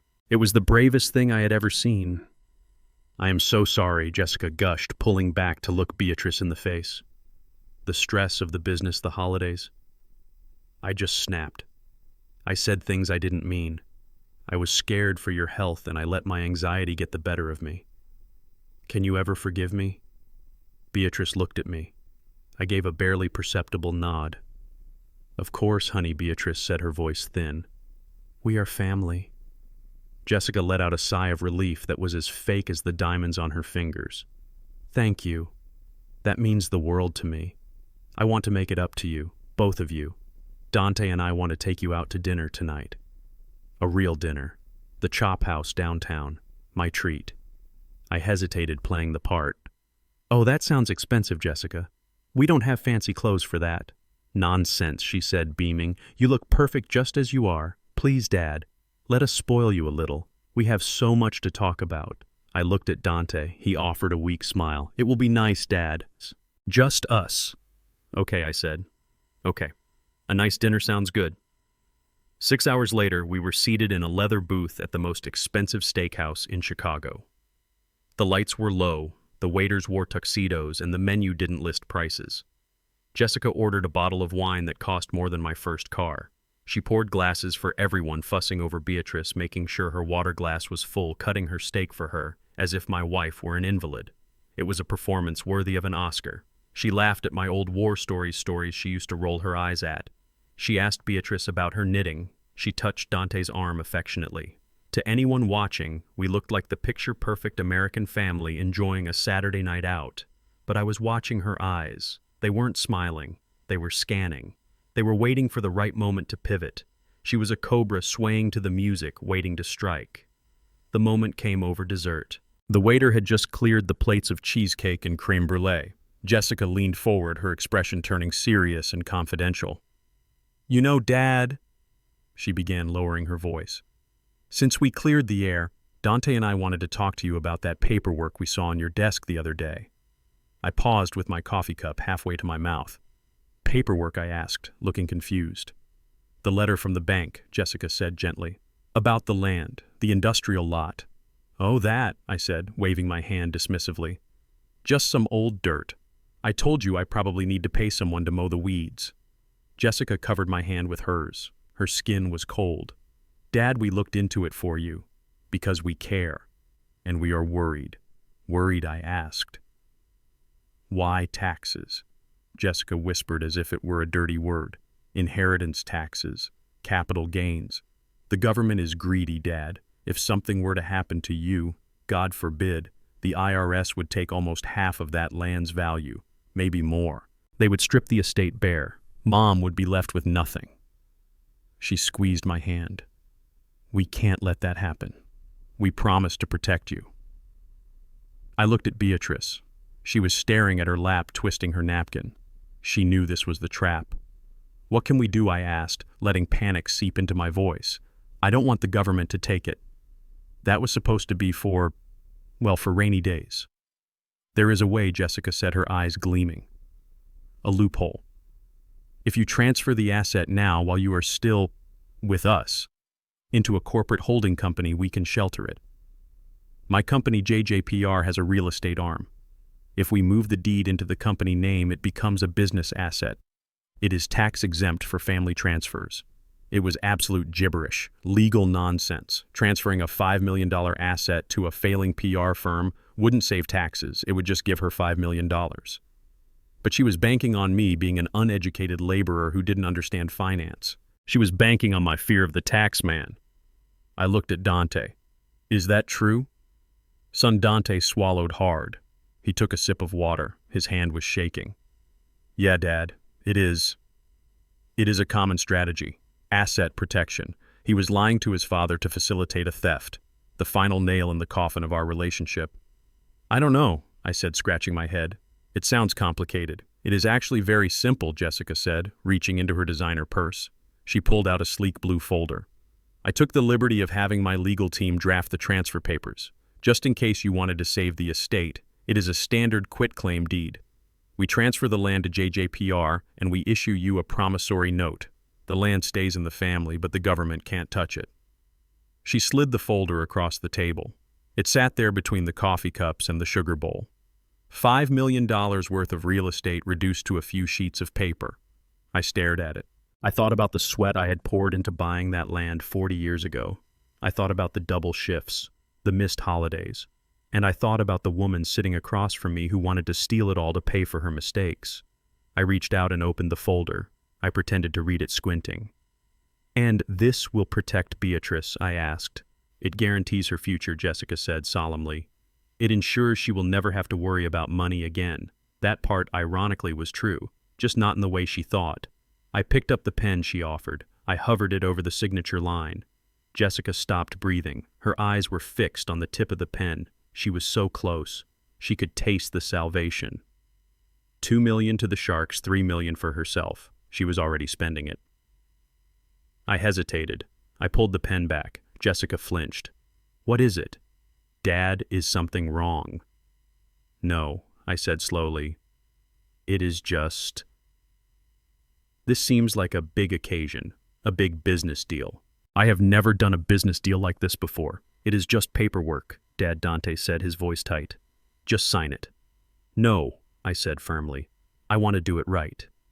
You know, when I started my contracting business, I signed the incorporation papers with a glass of champagne. It is bad luck to sign important papers in the dark." I looked at Jessica. I saw the frustration bubbling behind her eyes, but she tamped it down. She couldn't push too hard. She had to keep the fish on the hook. "What do you suggest?" she asked, her smile tight. "Well," I said, leaning back, "you mentioned you are having a big New Year's Eve party for your company next week. A gala. All your partners, all your investors." "Yes," she said slowly. "It is a very important night for JJPR. I think we should do it there," I said, smiling broadly. "I want to sign this in front of everyone. I want to make a toast. I want to tell all your important friends how smart my daughter-in-law is, how she saved the family legacy. I want to give you the credit you deserve, Jessica." I saw the vanity flare up in her eyes. It battled with her greed, and vanity won. She imagined the scene. The investors who had been doubting her, the creditors who were breathing down her neck. They would see her closing a $5 million asset acquisition live on stage. It would restore confidence in her firm instantly. It would make her the star of the night. That is a wonderful idea, Dad," she said, her voice breathless. "A signing ceremony. We can do it right before the ball drops. It will be the highlight of the night." "Exactly," I said. "We start the new year with a clean slate." I pushed the folder back to her. "Keep it safe until then. I will bring my lucky pen."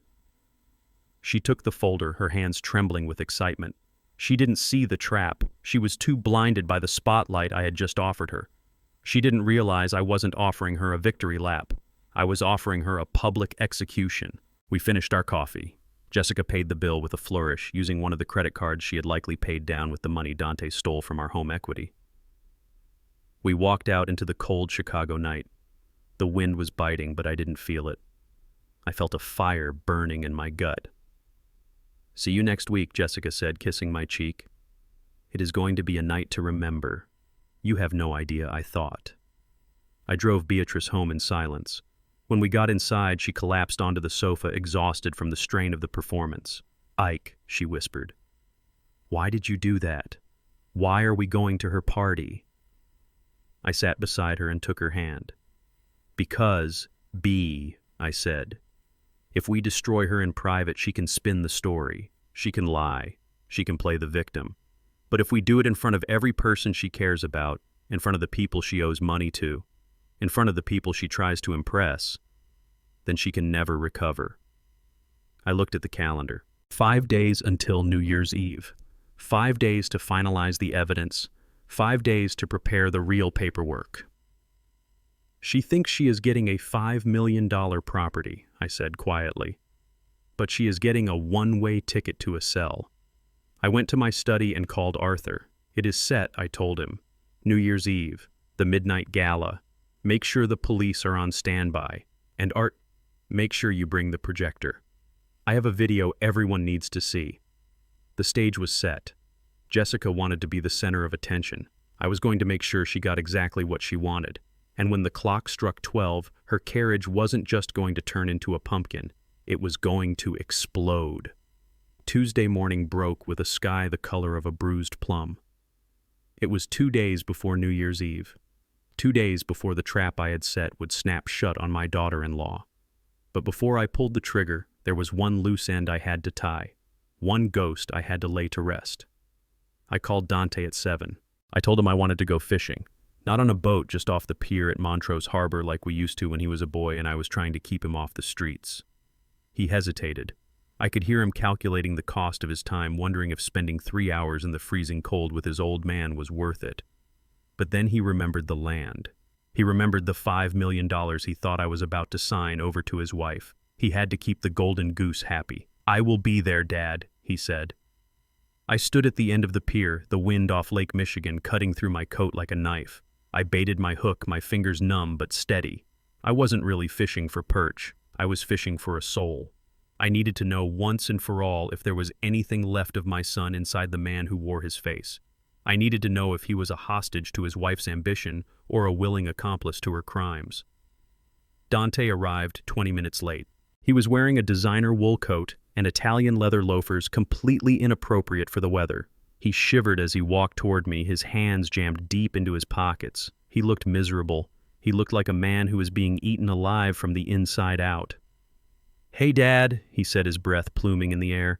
"It is freezing out here. Can we make this quick?" I didn't look at him. I stared at the gray water, watching the bobber dance on the waves. "Grab a rod, Dante," I said, "just for a little while." He sighed, a sound of pure petulance, but he picked up the spare rod I had leaned against the railing. He didn't bait it, he just held it, staring at the horizon. We stood in silence for 10 minutes. The only sound was the wind and the slap of water against the concrete. "You know," I said softly, "I remember when you caught your first fish here. You were 6. You were so excited you almost fell in. You made me promise not to let it go. You wanted to keep it in the bathtub." Dante let out a short, humorless laugh. "Yeah, I remember. I was a stupid kid." "You weren't stupid," I said. "You were soft. You had a good heart. You cried when we had to gut it." I turned to look at him. His profile was sharp, handsome, but there were lines of stress etched around his mouth that hadn't been there a year ago. "What happened to that heart, Dante?" I asked. He stiffened. "What is that supposed to mean?" I reeled in my line a few inches. "I know about the money, son." He froze. He turned to me, his eyes wide with panic. "What money? I know about the debts," I said calmly. "I know Jessica's company is underwater. I know you took out a second mortgage on the condo." "My condo." Dante's face went pale, then flushed with anger. "Who told you that? Were you spying on me?" "It doesn't matter how I know," I said. "What matters is that you are in trouble. Deep trouble. $2 million worth of trouble." He gripped the fishing rod so hard I thought it would snap. "It is just a cash flow problem," he spat out. "A temporary liquidity issue. Once the deal with the land goes through, everything will be fine. We will pay off the mortgage. We will be back on top." I looked at him with pity. He really believed that. He really believed that selling his father's legacy was a valid business strategy. "Dante," I said, "why didn't you come to me? Why didn't you ask for help? Why did you steal the equity from your mother's home?" He threw the rod down on the concrete. It clattered loudly, a violent sound in the quiet morning. "Ask for help," he shouted, his voice cracking. You are a retired contractor. Dad, you live on a pension. What were you going to do? Give me $50 and a pat on the back." I looked at him steadily. "I would have given you everything I had, Dante, if you had been honest." "Honest?" He laughed bitterly. "You want to talk about honesty? You are the one sitting on a $5 million property while I am drowning. You watched me struggle for years. You watched me stress over bills trying to give Jessica the life she deserves, and you had a winning lottery ticket sitting in your desk drawer the whole time." He stepped closer to me, his face twisted with resentment. "You hid it, Dad. You let me suffer. You let me feel like a failure while you were sitting on a gold mine.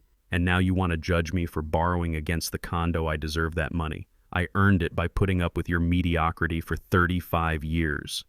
The words hit me like physical blows. This wasn't desperation speaking. This was entitlement. This was a man who believed the world owed him a living and that his parents were simply banks that had failed to dispense cash fast enough. "I didn't raise you to be a thief, Dante," I said quietly. "I am not a thief," he screamed. "I am a businessman, and I am doing what I have to do to save my family." "Your family?" I asked. "Beatrice is your family.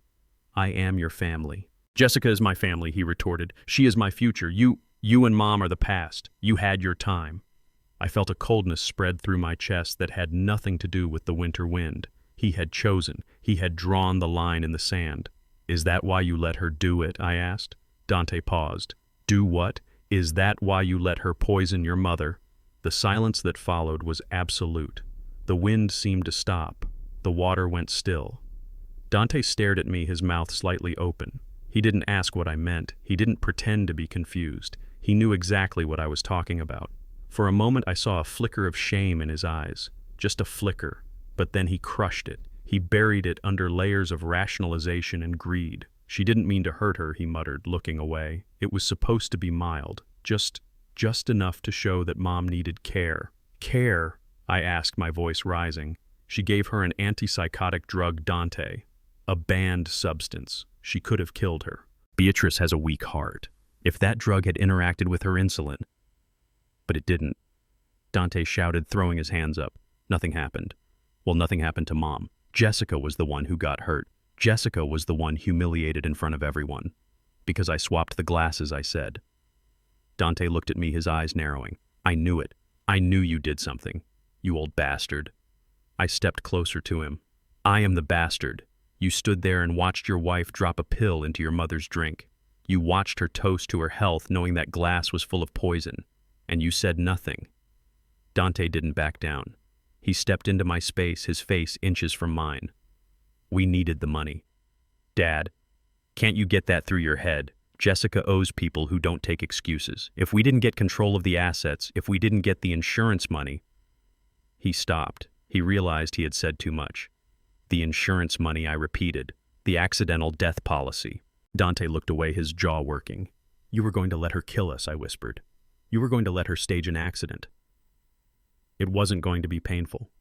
Dante mumbled, his voice devoid of emotion. "Just quick. A fall.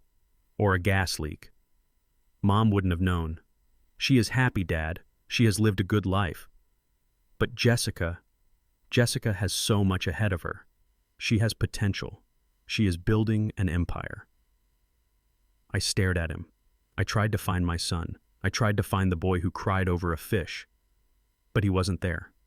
The thing standing in front of me was a hollow shell filled with rot and greed.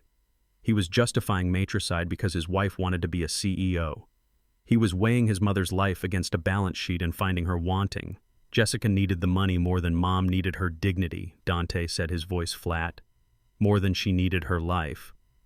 That is just the math, Dad. It is just business."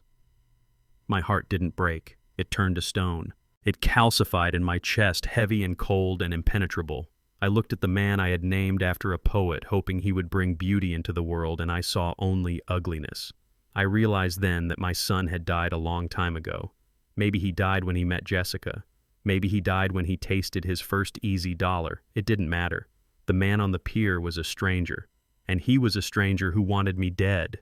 I turned back to the water. I reeled in my line, the empty hook flashing in the gray light. "You are right, Dante," I said. "It is just business." Dante looked relieved. He thought I was accepting it. He thought I was capitulating to his twisted logic. "So we are good?" he asked. For the party, for the signing, I placed my rod against the railing. I looked at him one last time. I memorized his face, not because I wanted to remember him, but because I wanted to be sure I never hesitated when I destroyed him. "We are good," I lied. "Bring the papers. Bring the notary. We will sign everything on New Year's Eve." Dante smiled. It was a weak, pathetic smile. "Thanks, Dad. You won't regret this. Jessica is going to take good care of the legacy." I nodded. "I am sure she will." I picked up my tackle box. I didn't offer him a ride. I didn't hug him. I didn't say goodbye. I just walked away. "Dad," he called out as I reached the end of the pier. "Aren't you going to stay?" I didn't turn around. I kept walking, my boots heavy on the pavement. "I have things to do, Dante," I said to the wind. "I have a funeral to prepare for." He thought I meant my own. He thought I was preparing to sign away my life. He didn't know I was preparing to bury him. I got into my truck and locked the doors. I sat there for a moment, my hands gripping the steering wheel until my knuckles turned white. I allowed myself one single tear. One tear for the boy who used to fish with me. One tear for the father I used to be. Then I wiped it away. The time for tears was over. The time for mourning was done. My son was dead. The enemy was alive. And in 3 days I was going to introduce the enemy to the consequences of war. I started the engine and drove away, leaving Dante standing alone on the pier, shivering in his expensive coat, waiting for a ship that was never going to come in. The invitation was printed on heavy cream cardstock with gold-embossed lettering that caught the light. It felt expensive in my hand, heavy with the weight of money my son did not actually have. It invited us to the midnight gala at the grand ballroom of the Palmer House Hilton, a black tie affair to celebrate the strategic expansion of JJPR and the ushering in of a prosperous new year. I read the words and felt a dry, humorless laugh bubble up in my throat. Strategic expansion. That was corporate speak for stealing $5 million from your father-in-law to pay off a loan shark before he breaks your legs. Jessica had gone all out. She had rented one of the most historic venues in Chicago. She had hired a 10-piece jazz orchestra. She had ordered cases of champagne that cost $300 a bottle. She was betting everything on this night. She believed that by midnight she would be the owner of a prime commercial estate, her debts would be erased, and she would be the toast of the city. She was building a stage for her triumph, constructing a pedestal so high that she could look down on everyone who had ever doubted her. She didn't realize she was actually building a scaffold. It was 10 in the morning on New Year's Eve. While Jessica was likely screaming at florists and micromanaging the catering staff, I was sitting at my dining room table with 2 men who were about to help me dismantle her life. On my left was Mike, my old service buddy and private investigator. He looked tired, his eyes red-rimmed from staring at screens for 48 hours straight, but he had a look of grim satisfaction on his face. On my right was Arthur Henderson, my attorney. Arthur was dressed in a suit that cost more than my truck, and he was arranging a stack of documents with the precision of a surgeon preparing for an operation. "We have it all," Mike said, sliding a thick black binder across the table. It sounded like a brick hitting the wood. I opened it. The first page was a printout of a digital transaction. It was complex, routed through 3 different servers to hide the origin, but Mike had tracked it. "She bought the pills online," Mike explained, pointing to a highlighted line. "An offshore pharmacy that sells without prescriptions. She used a prepaid debit card she bought at a gas station 3 miles from her office, but she accessed the site from her work computer.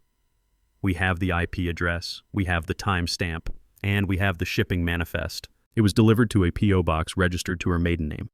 I turned the page. There was the toxicology report from the lab I had sent the eggnog residue to. It was a perfect match. The chemical compound in the glass was identical to the one she ordered. It wasn't an accident. It wasn't a mix-up. It was a purchase order for poison. "Keep going," Arthur said, his voice low and dangerous. "Look at the financial section." I flipped to the middle of the binder. It was a forensic accounting of Jessica's company. It was a bloodbath. She had been cooking the books for 2 years. She had inflated her revenue to secure loans. She had created fake clients to show growth. And she had diverted company funds to pay for her personal lifestyle, for the clothes, the cars, the vacations. It was textbook embezzlement and fraud. But the real dagger was the audio file. Mike had cleaned up the recording from the bug I planted in the lawyer's briefcase. He had isolated the voices, removing the engine noise and the static. He handed me a pair of headphones. "Listen to track 4, Mike said. I put them on. I heard Dante's voice, weak and trembling. "What if she doesn't die from the fall? What if she survives?" Then I heard Jessica. Her voice was cold, devoid of any humanity. "Then we finish it at the hospital. We tell them she is confused. We tell them she pulled the plug herself. We make it look like a mercy killing. We have the power of attorney now. We decide when she stops breathing." I took the headphones off. My hands were shaking, not from fear, but from a rage so pure it felt like white heat. They weren't just thieves. They were monsters. They had discussed murdering Beatrice with the casual tone of people deciding what to order for lunch. "This is enough for a grand jury," Arthur said, tapping the binder. "This is conspiracy to commit murder. This is wire fraud. This is elder abuse. This is 20 years in federal prison, Ike. Minimum." "Are the police ready?" I asked. "They are briefed," Mike said. I have a contact in the Major Crimes Division. They have reviewed the preliminary evidence. They will have plainclothes officers at the gala tonight. They are just waiting for the signal. And the papers, I asked Arthur. The ones for the signing ceremony. Arthur smiled a shark-like grin that showed all his teeth. I drafted them myself. They look exactly like the deed transfer she wants. But the legal description of the property, it references a plot of land that doesn't exist. And the fine print, well, let's just say that by signing it, she is acknowledging that she has reviewed the full financial disclosures of the transfer, which include a hidden clause admitting to the fraudulent mortgage on your condo. If she signs that document in front of a notary, she is essentially signing her own confession to bank fraud. It was perfect. It was a trap within a trap. I closed the binder. The weight of it felt good. It felt like justice. "Thank you, gentlemen," I said. "I will see you tonight." They left, and the house fell silent. I sat there for a long time, watching the snow fall outside the window. I thought about the years I had spent raising Dante. I thought about the baseball games, the graduation ceremonies, the pride I felt when he started his own business. I tried to find that love, to find a reason to spare him. But every time I looked for it, I heard Jessica's voice talking about pulling the plug on my wife. I heard Dante's silence. He had made his choice. Now I had to make mine. I stood up and went to the bedroom. Beatrice was sitting on the edge of the bed staring at her dress. It was a navy blue gown she had worn to our 40th anniversary party. It was old, a little out of style, but elegant. She looked up at me, her eyes filled with a mixture of fear and trust. "Is it time?" she asked softly. "Not yet," I said. "But soon." I went to the closet and pulled out my suit. It wasn't a designer tuxedo. It was a charcoal gray suit I had bought at a department store 10 years ago. It was clean pressed and smelled of cedar. It was the suit of a working man, a man who paid his bills, a man who honored his word. I put it on. I tied my tie, checking the knot in the mirror. I looked at the face staring back at me. The lines were deep. The hair was gray, but the eyes were clear. I didn't look like a victim. I looked like a soldier putting on his dress uniform for a court-martial. I turned to Beatrice. "You look beautiful, Bea," I said. She stood up, smoothing the fabric of her dress. She put on her pearl necklace, the one I had given her when Dante was born. Her hand trembled as she clasped it. "I am scared, Ike," she whispered. "What if they make a scene? What if they hurt us?" I walked over to her and took her hands. "They won't hurt us, Bea, because they won't see it coming. Tonight isn't about them. It is about us. It is about taking back our dignity." I went to the safe and took out the final piece of my arsenal. It wasn't a gun, it was a USB drive. On it was the video from the security camera I had bribed the catering staff to recover from the Christmas party venue. It showed the angle no one else saw. It showed Jessica's hand over the glass. It showed the pill dropping. It was grainy, but it was undeniable. I put the drive in my pocket. I checked for the burner phone. I checked for the fake deed. "Ready?" I asked. Beatrice took a deep breath. She squared her shoulders. She was a quiet woman, but she had a spine of steel when she needed it. She nodded. "Ready." We drove to the hotel in my pickup truck. It looked out of place among the limousines and luxury sedans lining the driveway of the Palmer house. The valet looked at the truck with a sneer, but I tossed him a $20 bill and told him to keep it close. We walked into the lobby. The air was thick with the smell of expensive perfume and anticipation. We took the elevator up to the ballroom floor. When the doors opened, the noise of the party washed over us. Jazz music, laughter, the clinking of glasses. It was the sound of excess. We walked down the long hallway toward the double doors of the grand ballroom. I could see into the room. It was a sea of tuxedos and glittering gowns. A massive ice sculpture of the JJPR logo dominated the center of the room. Champagne flowed like water, and there in the center of it all was Jessica. She was wearing a gold-sequined dress that looked like it was made of liquid metal. She was holding a microphone, laughing at something a donor had said. She looked triumphant. She looked untouchable. Dante was beside her, holding a glass of scotch, looking nervous but relieved. He thought the finish line was in sight. He thought he had survived. I tightened my grip on Beatrice's hand. I felt her squeeze back. "Remember," I whispered. "We walk in with our heads high. We are not the poor relations crashing the party. We are the owners coming to inspect the property." The doorman checked our names on the list. He looked surprised to see us glancing at our clothes, but he opened the doors. We stepped into the ballroom. The lights were dim, casting a golden glow over the crowd. For a moment, no one noticed us. We were just two old people in outdated clothes standing at the edge of the room. But then Dante turned. His eyes locked onto us. He froze. He tapped Jessica on the shoulder. She turned. Her smile faltered for a fraction of a second, then widened into something predatory and bright. She waved at us, beckoning us forward. She wanted us there. She wanted the audience to see the loving family. She wanted witnesses to the signing. I led Beatrice through the crowd. People parted for us, their eyes curious, judging the old suit and the simple dress. I didn't care. I looked straight ahead, my eyes fixed on the stage. We reached the front.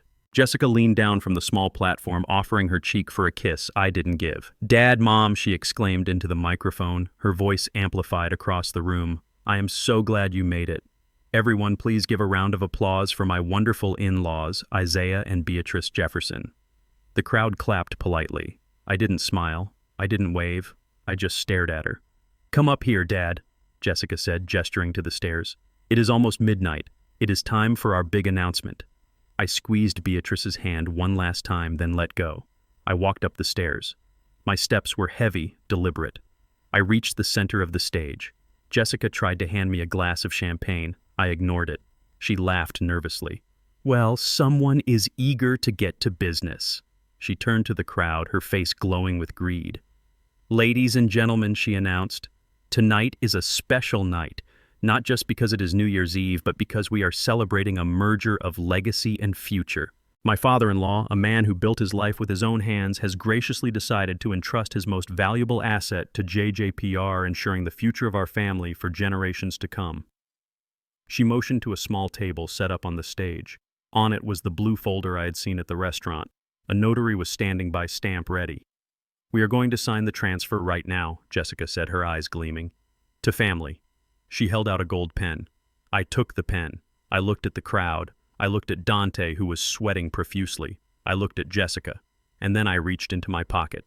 I didn't pull out my reading glasses. I pulled out the microphone from the stand. Jessica looked confused.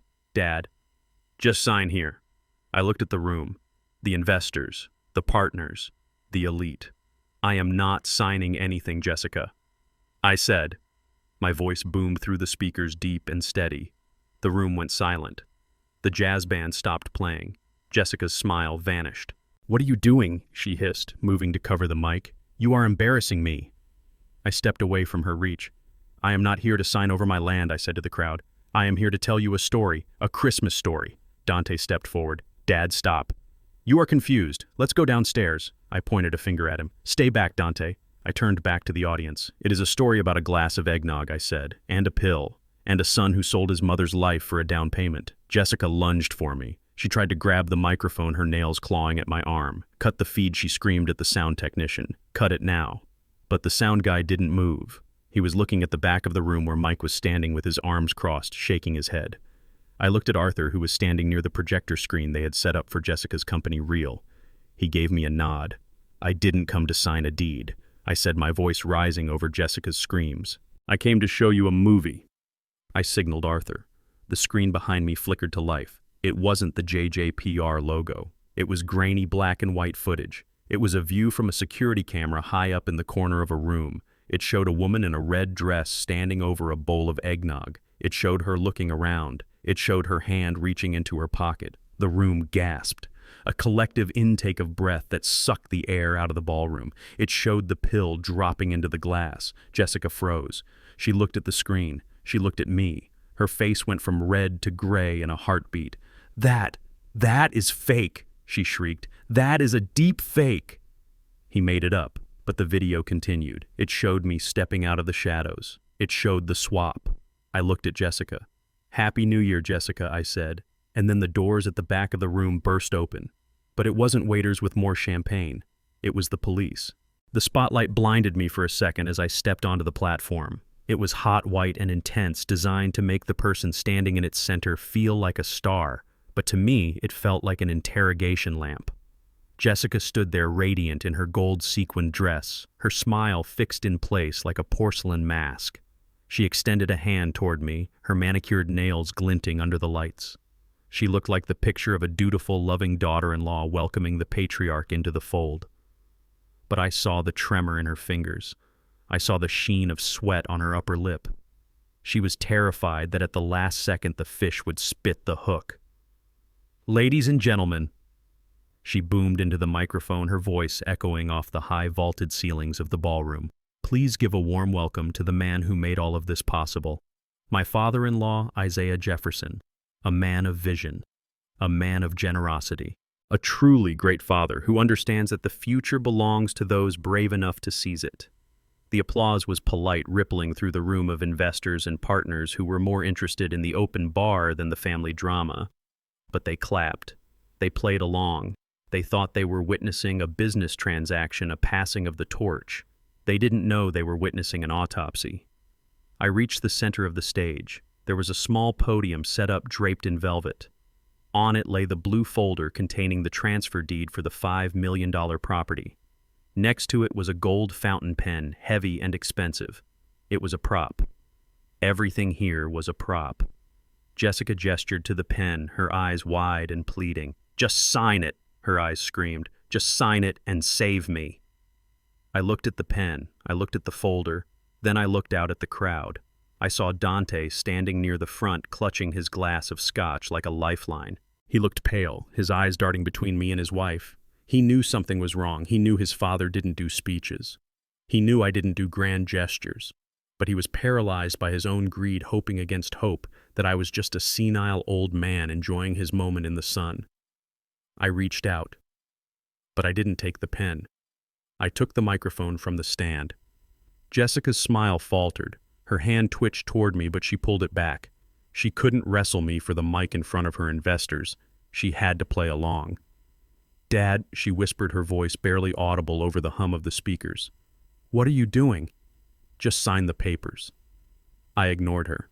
I turned to the room. The silence spread from the front row to the back like a wave. The jazz band lowered their instruments. The waiters stopped pouring champagne. Everyone sensed the shift in the air. The tension was palpable, electric.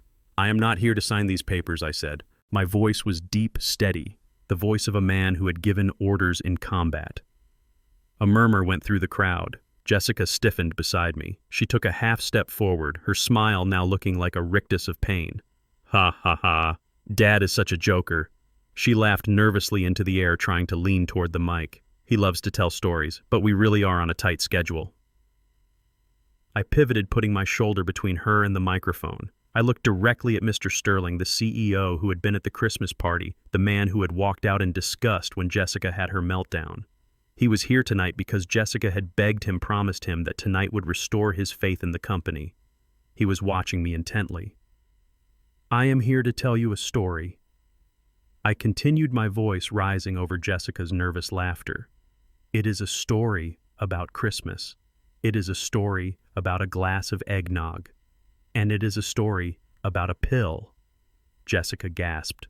It was a sharp, audible sound. She lunged for me. She forgot the investors. She forgot the image. She realized in that split second that I knew. She realized that the game was up. "Stop him!" she shrieked, her voice cracking. "He is confused. He is having an episode. Cut the mic." She reached for the microphone stand, her fingers clawing at the metal. She was fast fueled by panic and adrenaline. But I had prepared for this. From the shadows on the left side of the stage, a man stepped forward. He was wearing a black suit and an earpiece. To the audience, he looked like private security hired for the event. To me, he was Mike, the man who had saved my life in a jungle 40 years ago. Mike moved with a speed that belied his age. He intercepted Jessica before she could touch me. He didn't hurt her. He simply stepped into her path, a solid wall of muscle and discipline. He blocked her arm with his forearm, a gentle but immovable barrier. "I am sorry, ma'am," Mike said, his voice calm and professional, loud enough to be heard by the front row. "Please let Mr. Jefferson finish his speech." "Get out of my way," Jessica screamed, pushing at him. "Do you know who I am? This is my party. He is senile. He is lying." Dante ran toward the stage steps. "Dad, stop this. Get down here." I looked at my son. I looked at the man who had mortgaged my home to pay for this charade. "Stay where you are, Dante," I commanded. The command in my voice froze him on the bottom step. I turned back to the crowd. Jessica was struggling against Mike, but he held her back effortlessly, looking bored. The audience was transfixed. Phones were out. They were recording. This wasn't a business merger anymore. It was a spectacle. Last week at my son's home, I stood in the hallway. I said into the mic, I watched a woman in a red dress prepare a drink for my wife. My wife Beatrice, who has treated this woman like a daughter for 5 years. Beatrice, who knits blankets for charity. Beatrice, who has a heart condition. The room was deadly silent. You could hear the ice melting in the sculpture. I saw this woman take a blister pack from her pocket. I continued. I saw her drop a white pill into the eggnog, a pill that wasn't prescribed, a pill meant for severe psychosis, a pill meant to confuse, to disorient, to mimic dementia. Liar, Jessica screamed, her face twisted and ugly. He is lying. He is crazy. Security. Where is the real security? Mike just stood there, a stone statue. She stirred it in, I said, my eyes scanning the faces of the investors. She smiled, and then she walked across the room and handed that poison to my wife. She toasted to her health while waiting for her to collapse. The crowd gasped. I saw Mr. Sterling cover his mouth with his hand. I saw wives clutching their husbands. But she made a mistake. I said, my voice dropping to a whisper that roared through the speakers. She took her eyes off the glass for 3 seconds, and in those 3 seconds I swapped them. Jessica stopped fighting Mike. She went still. Her face drained of all color, leaving her looking like a wax figure. She stared at me, her eyes wide, realizing the full extent of what I was saying. She realized why she had hallucinated. She realized why she had attacked the tree. It wasn't stress, it wasn't alcohol. It was her own poison. She drank it, I said. She drank the poison she meant for Beatrice. And you all saw what happened next. You saw the madness. You saw the rage. That wasn't a breakdown, ladies and gentlemen. That was justice. You old bastard, Dante shouted from the floor. You admitted it. You poisoned my wife. I looked down at him. No, son. I saved your mother. The crowd was murmuring now, a low roar of confusion and shock. Jessica seized on the confusion. He is admitting he drugged me, she yelled, pointing a shaking finger at me. Arrest him. He is dangerous. He is making this up to cover his tracks. I looked at Arthur, my lawyer, who was standing by the tech booth. He gave me a thumbs up. She says I am making it up, I said to the room. She says I am a confused old man. She says there is no proof. I reached into my pocket and pulled out the USB drive. I held it up. It glinted under the stage lights. But I am a man who believes in insurance, I said. I tossed the drive to Arthur. He caught it and plugged it into the laptop connected to the massive projection screen behind me. The screen that was displaying the JJPR logo flickered. The logo disappeared. Wait, Jessica screamed. Don't. But it was too late. The screen went black for a second, then flared to life with a grainy black and white image. It was footage from a high-angle security camera nestled in the corner of Dante's living room ceiling. A camera I knew was there because I had helped install the security system 3 years ago. The image was clear enough. It showed the drink station. It showed Jessica in her red dress. The timestamp in the corner read December 24th, 8:12 p.m. The room watched in horrified fascination. On the massive screen 10 feet tall, Jessica looked around the room furtively. Her hand dipped into her pocket. She pulled out the silver blister pack. The light caught the foil. She popped the pill. She dropped it into the glass. The collective gasp from the audience sucked the oxygen out of the room. It was undeniable. It was raw. It was criminal. Then the video showed me. It showed me stepping out of the shadows. It showed my hand quick and steady switching the glasses. The video ended. The screen froze on Jessica's face as she raised the poisoned glass to her lips. I lowered the microphone. I looked at Jessica. She was slumped against Mike's arm, her legs having given out. She was staring at the screen, her mouth open in a silent scream. Her career was over. Her reputation was ash. Her life was burning down around her, and every person she needed to impress was watching the flames. I walked over to her. I leaned in close so only she could hear me, though the mic picked up the whisper. You wanted the spotlight, Jessica, I said. Now you have it. The doors at the back of the ballroom banged open. The heavy thud of boots echoed on the floor. Police, a voice shouted. Nobody move! 6 officers in uniform marched into the room, followed by 2 detectives in suits. They weren't looking at me. They were looking at the stage. Dante tried to run. He turned toward the kitchen exit, but a plainclothes officer stepped out from behind a curtain and blocked his path. Jessica didn't run. She couldn't. She just slid down to the floor, her gold dress pooling around her like fool's gold weeping into her hands as the flashing blue lights from the police cruisers outside bounced off the ballroom windows. The party was officially over. The video on the massive screen froze on the image of Jessica's hand hovering over the glass, the white pill a blur of motion against the red silk of her dress. The silence in the ballroom was shattered by a collective roar of disbelief. It started as a gasp, a sharp intake of breath from 300 people simultaneously realizing they were witnessing a crime, and then it exploded into a cacophony of whispers, shouts, and the frantic clicking of camera shutters. The investors, the partners, the elite of Chicago society who had come here to celebrate a merger were now documenting a downfall. Jessica did not go quietly. She screamed. It was a sound that tore through the microphone feedback, a high-pitched shriek of denial that grated on the nerves. "It is fake," she yelled, pointing a trembling finger at the screen behind me. "He doctored it. That is deep fake technology. He is a sick old man who hates me. Don't you see what he is doing? He is trying to frame me." She looked out at this crowd, her eyes wide and manic, searching for a friendly face, searching for anyone who would buy the lie. "Mr. Sterling," she pleaded, leaning over the edge of the stage toward the CEO, "you know me. You know I would never do this. This is a setup. Please tell them." But Mr. Sterling did not speak. He stood with his arms crossed, his face a mask of stone, looking from the screen to the woman he had almost given millions of dollars to. He took a slow, deliberate step back, putting distance between himself and the contagion of her reputation.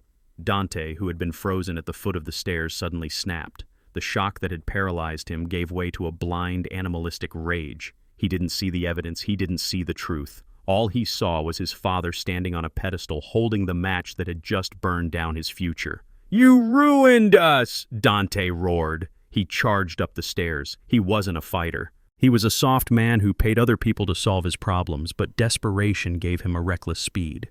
He rushed at me, his hands reaching for my throat, his face twisted into a snarl of pure hatred. "Dad, stop it!" he screamed, lunging across the stage. "I will kill you!" The crowd screamed. Beatrice covered her eyes. I didn't move. I didn't flinch. I just watched him come, feeling a profound, hollow sadness. This was my son. This was the boy I had carried on my shoulders. And now he wanted to strangle me to protect a lie, but he never reached me. Mike stepped out from the shadows again. He moved with the fluid efficiency of a man who had disarmed combatants in war zones. He didn't strike Dante. He simply intercepted him. He caught Dante's arm, used the boy's own momentum against him, and spun him around, pinning his arm behind his back and forcing him face first onto the polished wood of the stage. Dante cried out in pain and shock, his cheek pressed against the floorboards, his expensive tuxedo straining at the seams. "Let me go!" Dante shouted, kicking his legs uselessly. "He is lying. He is lying about everything." Mike held him down with one hand, looking bored. "Stay down, kid," Mike rumbled. "You are only making it worse." I looked down at my son. He was struggling, spitting, cursing my name. "You say I am lying, Dante," I said into the microphone. "You say this video is a fabrication. You say you and your wife are innocent victims." I turned to Arthur, my lawyer. He was ready. He tapped a key on his laptop. The image of the poisoned drink vanished from the screen. It was replaced by a waveform, a visual representation of sound. "Then let's listen to the truth," I said. The speakers crackled, and then Dante's voice filled the room. It wasn't the screaming voice of the man on the floor. It was the hushed, conspiratorial voice of a man sitting in a luxury car plotting murder. "What about the other thing the recording played? The insurance." Then Jessica's voice clear as a bell. I found the policy in his desk drawer. "Beatrice has a life insurance policy. $500,000. So the recorded Dante asked. "So it has a double indemnity rider," the recorded Jessica answered. "If she dies of natural causes, it is 500. But if she dies of an accidental death, a fall, a fire, a car crash, it pays out 1 million. The ballroom went deathly quiet again. This was worse than the video. The video showed an assault. This showed intent. This showed the cold-blooded calculation of a son weighing his mother's life against a payout. "You are not suggesting what I think you are," the recorded Dante stammered. "If she were to have an accident," Jessica's voice purred from the speakers. "If she were to say, fall down those steep stairs in the condo, or leave the gas on, no one would question it. Not after what happened at the Christmas party. The recording ended. The silence that followed was heavy, suffocating. It was the sound of 300 people realizing they were standing in a room with monsters. I looked at the crowd. I saw faces pale with horror. I saw people covering their mouths. I saw the reality of who my son was sinking in. Dante stopped struggling on the floor. He went limp under Mike's grip. He knew. He knew that voice. He knew that conversation. He knew there was no spin, no lie, no PR strategy that could fix this. Jessica stood alone on the other side of the stage. She was trembling violently. She looked at the speakers as if they were demons. She opened her mouth to speak, to deny it, to scream again, but no sound came out. The air had been sucked out of her lungs by the weight of her own words. Then the movement began. It started with Mr. Sterling. He turned around, signaled to his associates, and began to walk toward the exit. He didn't look back. He didn't say goodbye. He just left. It triggered an exodus. The investors, the partners, the socialites, they all turned their backs. The sound of hundreds of footsteps echoed on the marble floor. They were fleeing. They were running away from the stench of scandal, desperate to disassociate themselves from the Jefferson name. "Wait," Jessica whispered, reaching out a hand toward the retreating backs of her financiers. "Please wait. We can explain. It is out of context." But no one stopped. No one looked at her. She was radioactive. Within minutes, the ballroom was half empty. The dream of the midnight gala, the strategic expansion, the $5 million deal, it was all dissolving like smoke. I looked at Dante. Mike pulled him up to his knees. My son looked up at me, his eyes red tears streaming down his face. "Dad," he choked out. "Dad, please. I didn't mean it. I never would have let her do it. I was just listening. Listening." I repeated, my voice filled with a sorrow so deep it felt like drowning. "You listened to her plan to kill your mother, and you didn't call the police. You didn't warn us. You just asked how much the policy paid out." "I didn't think she was serious," Dante sobbed. "We were just desperate. The debt is yours, Dante," I said, "and now the consequences are yours too." The main doors of the ballroom burst open again. This time it wasn't guests leaving. It was the law arriving.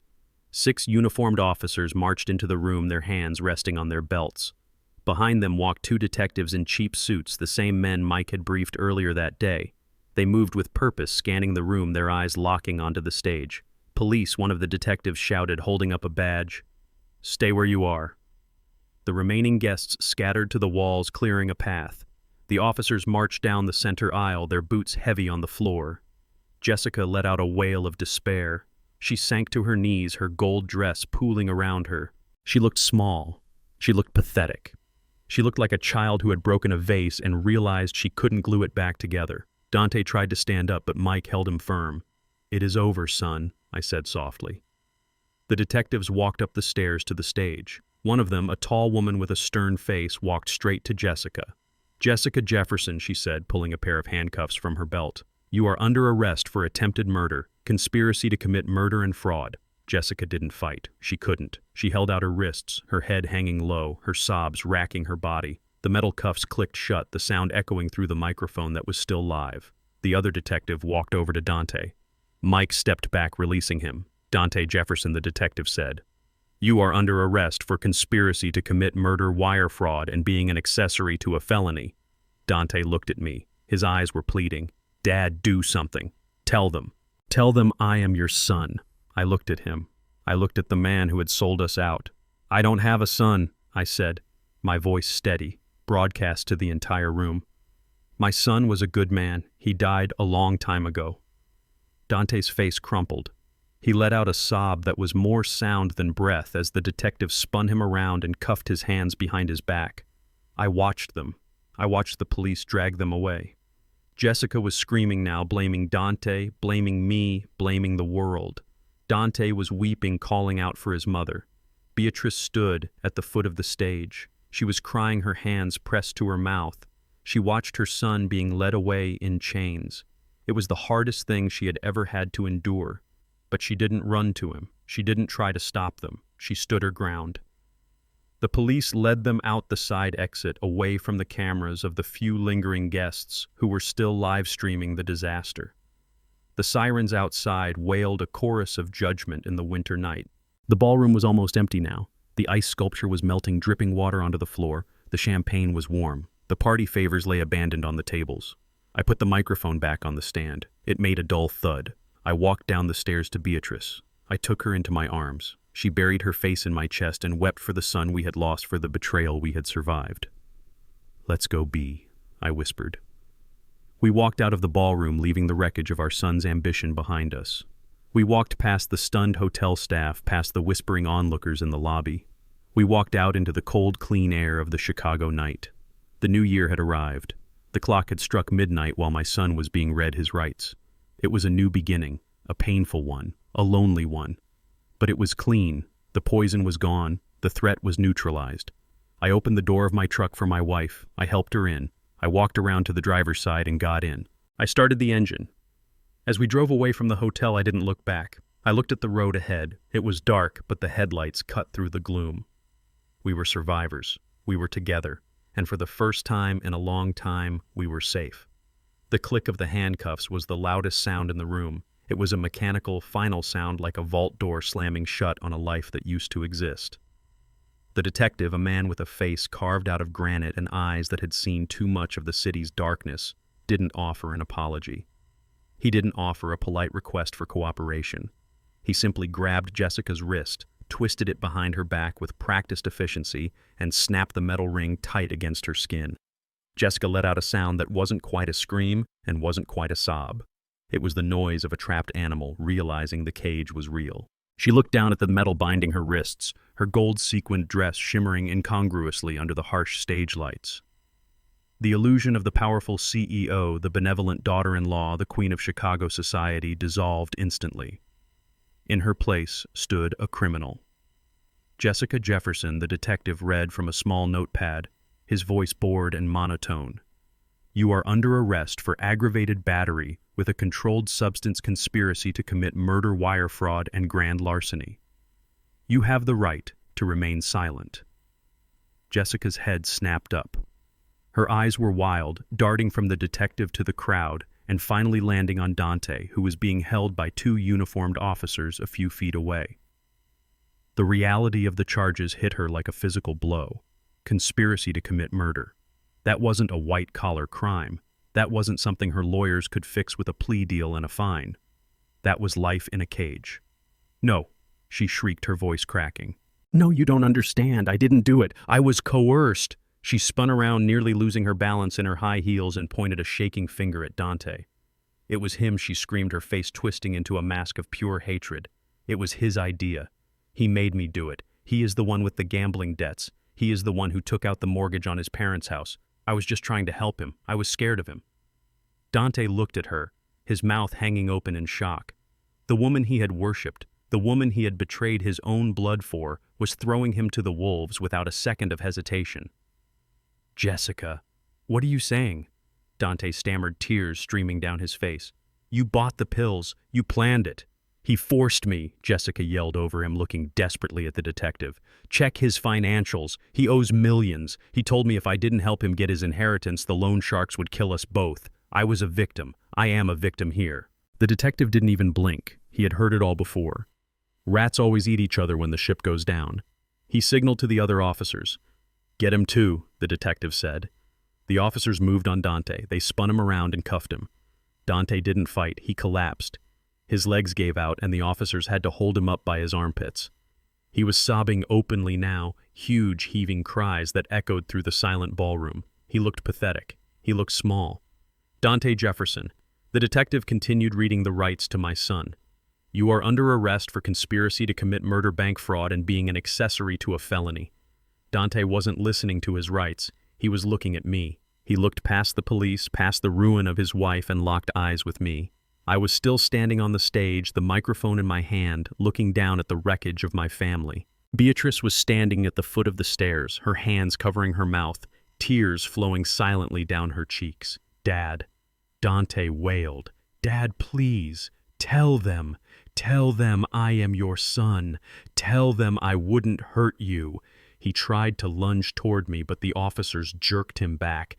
"Dad, help me," he begged, his voice rising to a hysterical pitch. "I am scared. I don't want to go to jail. Fix this. You always fix it. Please, Dad, I am your boy."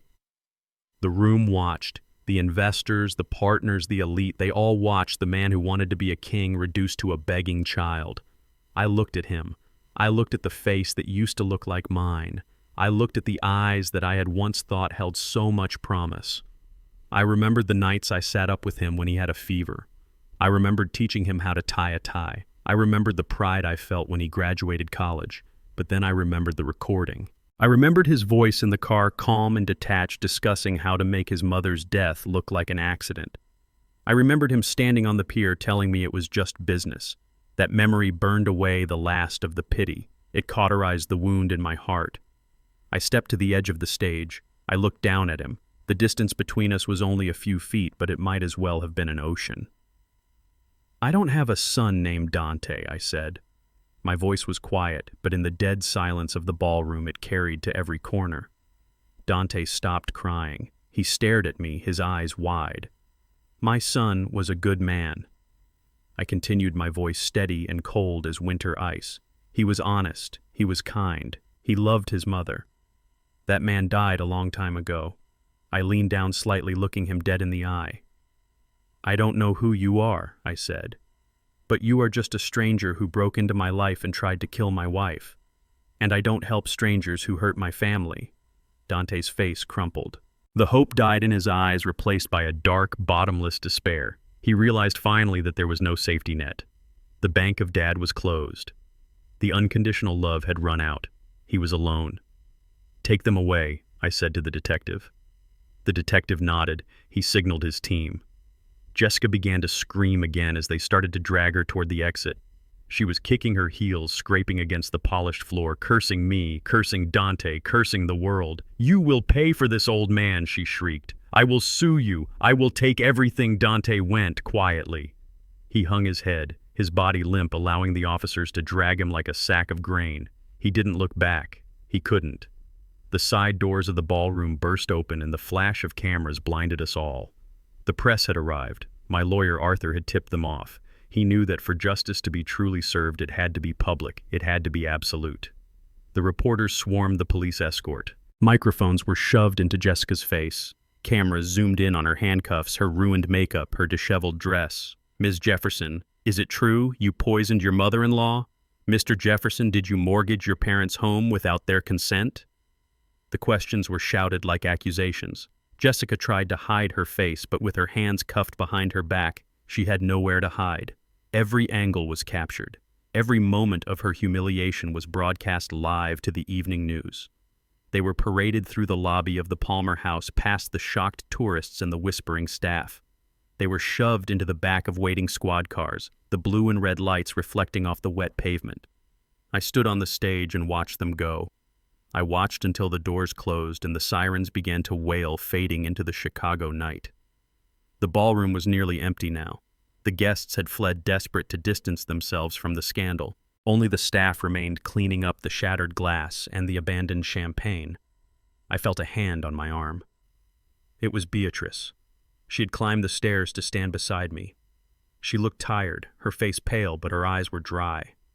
She had watched her son be taken away in chains, and she had survived it. "Is it over, Ike?" she whispered. I put my arm around her shoulders. I looked at the empty room, at the remnants of the party that was supposed to be Jessica's coronation. "The party is over, Bea," I said, "but the cleanup is just beginning." I took the microphone one last time. I placed it gently on the podium next to the unsigned deed. We walked down the stairs together. We walked past the empty tables, past the melting ice sculpture that was now just a puddle of water on the floor. We walked out of the ballroom and into the lobby. Outside, the snow was falling harder. It covered the streets, covering the grime of the city in a blanket of white. It looked clean. It looked new. I breathed in the cold air. It hurt my lungs, but it felt good. It felt like freedom. We had lost a son, but we had kept our souls. And as I helped Beatrice into the truck, I knew that no matter what happened next, no matter how messy the trials or the bankruptcy proceedings got, we had already won the only victory that mattered. We were still standing, and the wolves were in cages. The silence in the ballroom following the departure of the police was heavy, but it was not empty. It was filled with the debris of a shattered dynasty. My lawyer Arthur stood near the podium where the blue folder still lay untouched and unsigned. A few reporters who had lingered sensing there was one more card to be played moved closer, their recording devices humming. Beatrice was clinging to my arm, her face pale, looking at the folder as if it were a radioactive isotope. "Ike," she whispered, her voice trembling. "What about the land? What about the $5 million? If they get out on bail, if they try to fight this, do they still get the property?" I looked at Arthur. He smiled a thin, sharp expression that didn't reach his eyes. He picked up the blue folder. He didn't open it. He simply held it up for the few remaining cameras to see. This document, Arthur announced, his voice projecting clearly through the room without the need for a microphone, was the bait for a trap set for a predator. Jessica Jefferson believed she was signing a transfer of deed for a commercial lot at 404 Industrial Way. She believed she was securing her financial future. She believed she was stealing $5 million from a confused old man.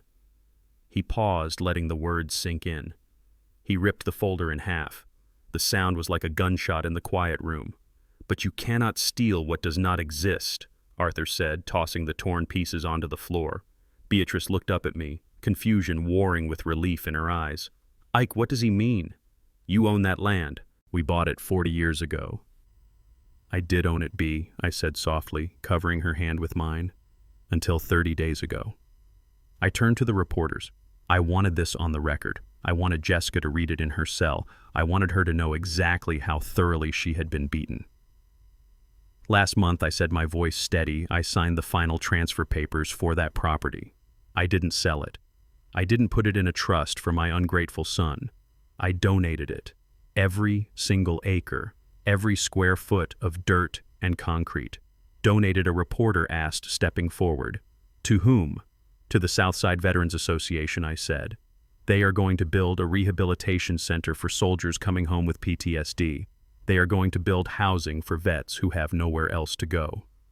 The deal was finalized and recorded with the county clerk 4 weeks ago.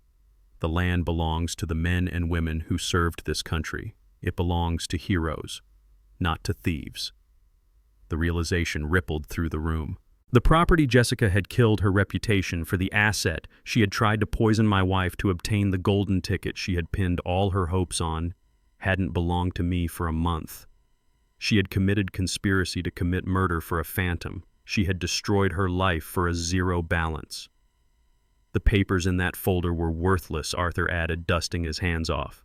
"Even if she had signed them, even if Isaiah had signed them, they would have been legally void. She was chasing a ghost." At the police station downtown, the reality of this was about to hit Jessica like a freight train. I wasn't there to see it, but Mike, my private investigator, had a contact in the precinct who filled us in later. Jessica was sitting in interrogation room B, handcuffed to the table, still wearing her ruined gold dress. She was hysterical, trying to cut a deal. She was offering up Dante, offering up her employees, offering up anyone she could throw under the bus. "I need to make a call," she screamed at the detective. "I need to call my lawyer. I have assets. I have a property transfer pending. It is worth $5 million. I can pay bail. I can pay for the best defense team in the city. Just let me make the call." The detective, a veteran officer who had no patience for white-collar criminals who thought they could buy their way out of homicide charges, simply slid a piece of paper across the metal table. It wasn't a phone. It was a printout of the county property records. "You don't have any assets, Mrs. Jefferson," the detective said dryly. "And you definitely don't have a property transfer pending." Jessica grabbed the paper. Her eyes scanned the lines frantically. She saw the transfer date. She saw the new owner, Southside Veterans Association. She saw the date of the transaction. November 30th. She froze. Her brain tried to process the information, but the cognitive dissonance was too great. She had spent the last month plotting. She had spent the last week terrified. She had drugged a woman. She had risked everything. And the prize she was fighting for had been gone before she even mixed the poison. It can't be," she whispered, her voice barely audible. "He tricked me. He tricked me." She looked up at the detective, her eyes wide and vacant. He knew. He knew the whole time. And then she snapped. It wasn't a scream of anger. It was a laugh. A high, broken, jagged laugh that bubbled up from her chest and tore out of her throat. It was the sound of a mind fracturing under the weight of absolute failure. She laughed until she couldn't breathe. She laughed until tears streamed down her face, ruining her makeup even further. She slammed her forehead against the metal table over and over again, howling with laughter. "I did it for nothing," she shrieked, her voice echoing off the concrete walls of the holding cell. "For nothing. It was all for nothing. They had to sedate her. They had to strap her to a chair and wheel her into the psychiatric holding unit because she wouldn't stop laughing." The great Jessica Jefferson, the CEO, the mastermind, had been broken not by prison, but by the sheer crushing irony of her own greed. While Jessica was losing her mind in a cell, the physical dismantling of their empire was happening in real time across the city. The financial world moves faster than the legal one. Bad news travels at the speed of light when money is involved. As soon as the arrest hit the news wires, as soon as the words fraud and embezzlement were linked to Dante and Jessica Jefferson, the creditors pounced. It was brutal. It was efficient. It was immediate. At Dante's mansion, the house they had bought to impress people they didn't like. With money they didn't have, the lights were blazing, but no one was home. The driveway, usually filled with their least luxury cars, became a staging ground for the repo men. Tow trucks with flashing yellow lights backed into the driveway. Men in coveralls hooked chains to the axles of Dante's Mercedes and Jessica's Range Rover. They didn't care about the paint jobs. They didn't care about the heated seats. To them, these were just assets to be recovered against bad debt. The cars were dragged up the ramp, screeching in protest, stripping the rubber from the tires. But that was just the beginning. Mike drove me past the house an hour after we left the hotel. I wanted to see it. I needed to see it. Beatrice stayed in the car, unable to watch, but I rolled down the window. A locksmith was drilling out the front door lock.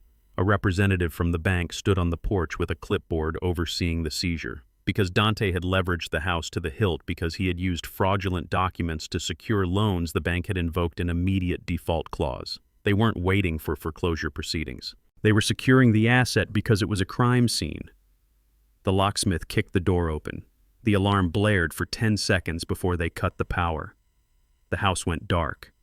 The Christmas lights on the roof flickered and died.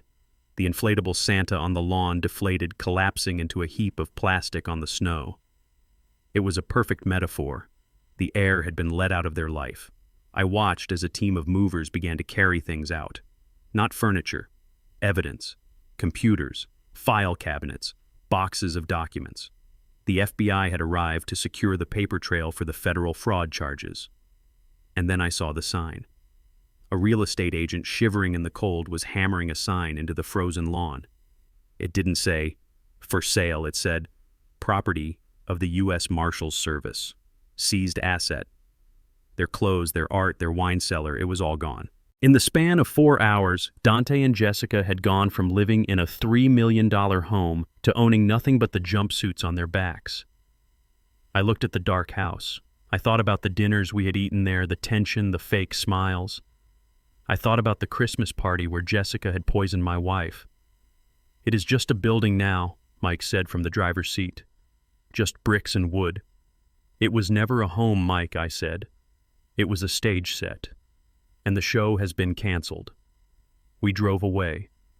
I didn't feel triumph. I didn't feel joy. I felt a deep, exhausting relief. The monster had been slain. The castle had been stormed. The threat to my wife was gone. I reached over and took Beatrice's hand. She was asleep, her head resting against the cool glass of the window. She looked peaceful. For the first time in months, she wasn't furrowing her brow in her sleep. She wasn't worried about being put away. She was safe. The empire of smoke that Jessica and Dante had built had vanished into the wind. They had tried to build a fortune on the foundation of my grave, but they forgot that I was still holding the shovel, and now they were the ones buried under the rubble of their own lies. We drove through the quiet streets of Chicago, leaving the ruins of my son's life in the rearview mirror. I knew there would be court dates. I knew there would be lawyers and testimonies and tears, but the war was won. I looked at the road ahead. It was clear. It was open. And for the first time in a long time, it belonged entirely to us. The silence in our house after the arrest was not the silence of peace. It was the silence of a wake. The adrenaline of the confrontation had faded, leaving behind a cold, aching void where our family used to be. For 3 days, Beatrice barely ate. She moved through the rooms like a ghost, touching the photos of Dante on the mantel, the ones I hadn't yet the heart to take down. She wasn't seeing the man who tried to kill her. She was seeing the toddler with the skinned knee. She was seeing the boy in the graduation cap. She was a mother, and the biology of motherhood does not come with an off switch for love, even when that love is weaponized against you. On the fourth morning, I found her sitting at the kitchen table with a letter pad. She was writing to the district attorney. She was trying to draft a request for leniency. She wanted to drop the charges. I poured myself a coffee and sat opposite her. I didn't snatch the pen away. I just watched her hand tremble as she tried to find the words to save the monster we had raised. "He is our son, Ike," she whispered, not looking up. "Prison will kill him. He is soft. He made a mistake. He was influenced by that woman. If we ask them to let him go, maybe he will get probation. Maybe we can get him help." I took a sip of the black coffee. It was bitter, just like the truth I had to force her to swallow. "He didn't make a mistake, Beatrice," I said gently. "He made a plan, and he isn't soft. He watched you drink poison, and he counted the minutes until he could cash the check." She covered her ears. "Stop it. Please stop saying that. He loves me. He was just desperate." I knew then that words weren't enough. Denial is a powerful drug, and Beatrice was overdosing on it to keep her heart from shattering completely. I could tell her 1,000 times that Dante was gone, but she needed to see the thing that had taken his place. She needed to look into the eyes of the man in the cell and realize there was no soul looking back. "Get your coat, Bea," I said, standing up. "Where are we going?" she asked, wiping her eyes. "We are going to see him," I said. "You want to save him? Fine. But before you send that letter, you need to hear what he has to say." The drive to the Cook County Jail was a gray blur of concrete and barbed wire. Beatrice clutched her purse in her lap, her knuckles white. She was nervous, but there was a flicker of hope in her eyes that terrified me. She thought she was going to a reconciliation. She thought she was going to find a prodigal son weeping for forgiveness. I knew we were going to an execution of the last shred of her maternal hope. The visitation room was cold, smelling of floor wax and stale sweat. We sat on metal stools in front of a thick pane of plexiglass. The room was filled with the low murmur of other families, mothers crying, wives pleading, children looking confused. Then the door on the other side buzzed open. Dante walked in. He was wearing a bright orange jumpsuit that hung loosely on his frame. His hair was unwashed, sticking up in tufts. He hadn't shaved in 4 days. But it wasn't his appearance that chilled me. It was his walk. He didn't walk with shame. He didn't walk with his head down. He walked with a swagger of aggressive entitlement, scanning the room until his eyes landed on us. He sat down and snatched the receiver off the hook. He didn't wait for us to speak. He glared at us through the scratched glass, his eyes burning with a toxic mix of fury and arrogance. Beatrice picked up her phone, her hand shaking so hard the cord danced. "Dante," she breathed. "Oh, my baby. Are you okay? Are they hurting you?" Dante leaned forward, his breath fogging the glass. "Get me out of here," he hissed. His voice was tinny through the receiver, but the venom was clear. "Get me out of here right now. You did this. You put me in this cage." Beatrice flinched as if he had slapped her. "No, Dante. We didn't. You broke the law." "But I am trying. I am writing a letter to the judge. I am going to tell them it was a mistake." "A mistake?" Dante laughed, a harsh, barking sound. "The only mistake was that I trusted Jessica to handle the dosage. If she had done it right, I would be in the Bahamas right now, and you would be in the ground where you belong." I saw the color drain from Beatrice's face. She gripped the phone tighter, as if it were the only thing anchoring her to the earth. "You don't mean that," she whispered. "You are just angry. You are stressed." "Stop it!" Dante shouted, slamming his hand against the partition. The guard behind him took a step forward, but Dante ignored him. "Stop acting like a saint, Mom. You are the villain in this story. You and Dad. You sat on $5 million while I was drowning. You watched me struggle. You watched me beg. You owed me that money. It was my inheritance. It was my birthright, and you gave it to a bunch of strangers just to spite me." I took the phone from Beatrice's frozen hand. I put it to my ear. "We gave you everything, Dante," I said, my voice low and steady. "We gave you an education. We gave you a home. We gave you a love you never deserved. You gave me nothing," he screamed, spittle flying against the glass. "You gave me mediocrity. You wanted me to be a little worker bee like you, Dad. You wanted me to be small. But I am big, I have vision, and you stole my future. You think you are a hero because you caught us. You are just a selfish old man who couldn't die fast enough. I looked at him. I looked for the son I had raised. I looked for a trace of humanity, but there was nothing. Just a black hole of narcissism and greed. He didn't regret trying to kill us. He only regretted that he had failed. Beatrice leaned in close to the glass. She looked at him, really looked at him for the first time since the arrest. She saw the hate. She saw the entitlement. She saw the absolute absence of love. Dante, she said, her voice trembling but gaining strength with every word. I would have given my life for you. I would have walked through fire for you. Then get me a lawyer, he interrupted. Sell the other house. Get me bail. Fix this. Beatrice slowly shook her head. A single tear rolled down her cheek, but it was the last one. No, she said softly. Dante froze. What did you say? I said no, Beatrice repeated. I am not going to fix this. I can't fix you. I thought you were sick, Dante. I thought you were lost. But you aren't lost. You are exactly where you chose to be. You can't leave me here, Dante yelled, panic finally starting to crack his arrogance. I am your son. You have to help me. Beatrice stood up. She looked tall. She looked strong. The ghost that had been haunting my house for 3 days vanished, replaced by the woman I had married. My son would never have hurt me, she said into the phone. My son would never have wished me dead. You are just a man who looks like him, and I don't owe you anything. She hung up the phone. The click was final. It was the sound of a cord being cut. Dante screamed something we couldn't hear. He slammed the receiver against the glass. He pounded on the partition with his fists, his face twisted into an ugly mask of rage. The guards moved in. They grabbed him by the arms. They dragged him away from the window, kicking and screaming, shouting curses that were silenced by the thick glass. Beatrice didn't watch him go. She turned her back on the window. She looked at me. Her eyes were sad, incredibly sad, but they were clear. Take me home, Ike, she said.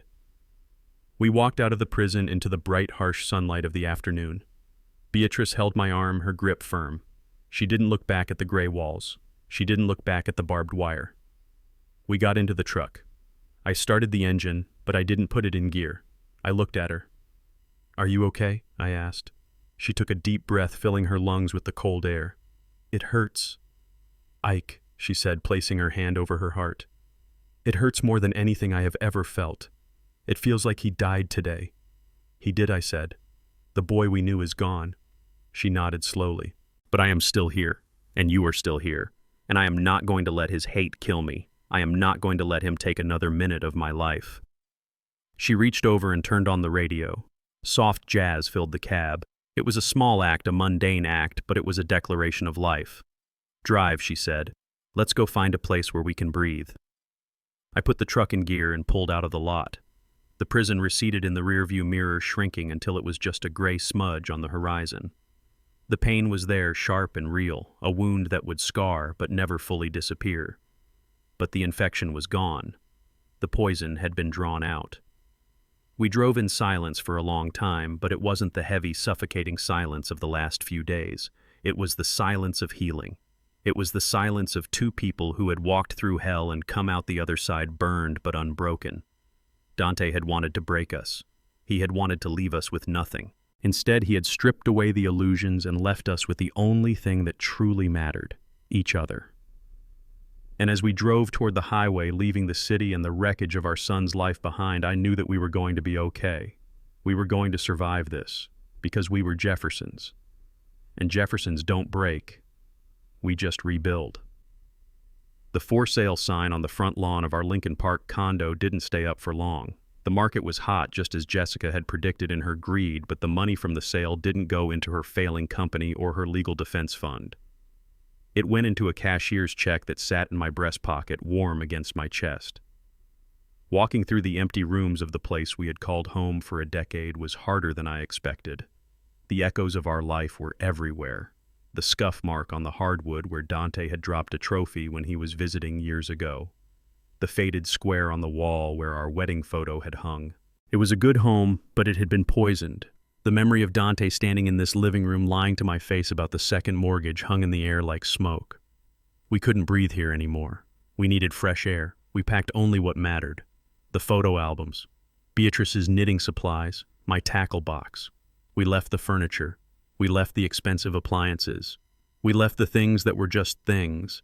We held an estate sale and watched strangers carry away our dining table and our lamps. It felt like shedding a skin. It felt like stripping away the heavy, suffocating layers of a life that had become too complicated. When I handed the keys to the new owners, a young couple expecting their first child, I didn't feel sad. I felt light. I told them to change the locks not because I didn't trust them, but because I wanted to make sure the past could never get back in. We drove north. We didn't have a destination at first, just a direction.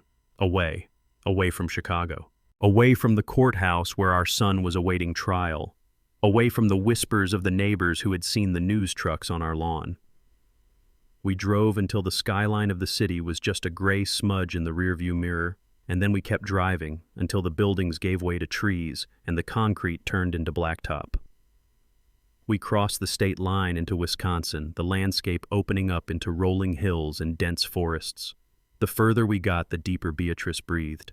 The tension that had held her shoulders tight for months began to unravel. She rolled down the window, letting the cold, clean air hit her face. She looked younger. She looked like the girl I had met before the world got its claws into us.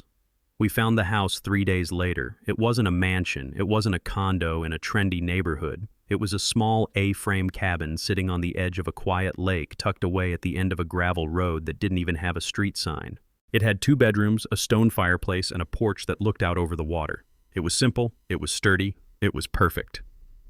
The realtor, a local woman who didn't know who we were and didn't care about Chicago gossip, told us it had been on the market for a while because it was too isolated.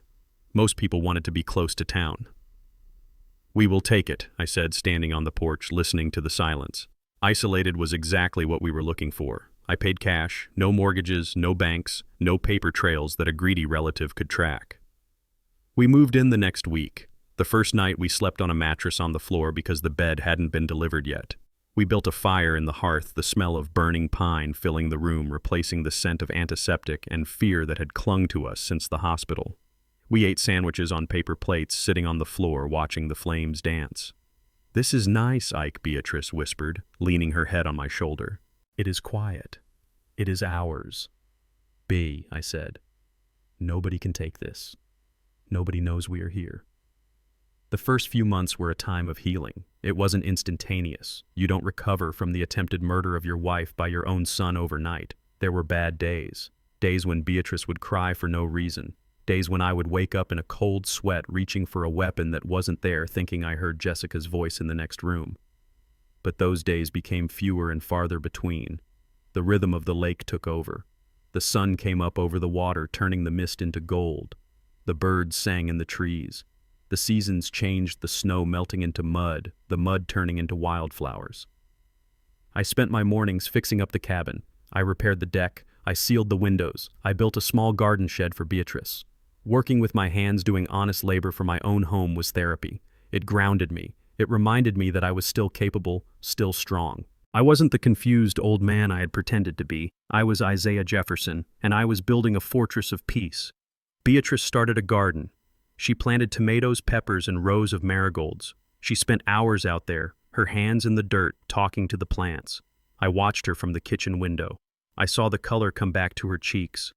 I saw her smile, a real smile, not the brave mask she had worn for so long. She stopped checking her phone every 5 minutes. We had changed our numbers. Only Arthur, Mike, and a few trusted friends had the new ones. The silence from the prison was absolute, and it was a blessing. We made a few friends in the nearby town, simple folks who ran the hardware store and the diner. They knew us as Ike and Bea, the retired couple from the lake. They didn't know about the $5 million land donation. They didn't know about the scandal. To them, we were just neighbors. It was refreshing to be seen as people, not as targets or victims. We went to church on Sundays, sitting in the back pew holding hands. We bought groceries. We lived.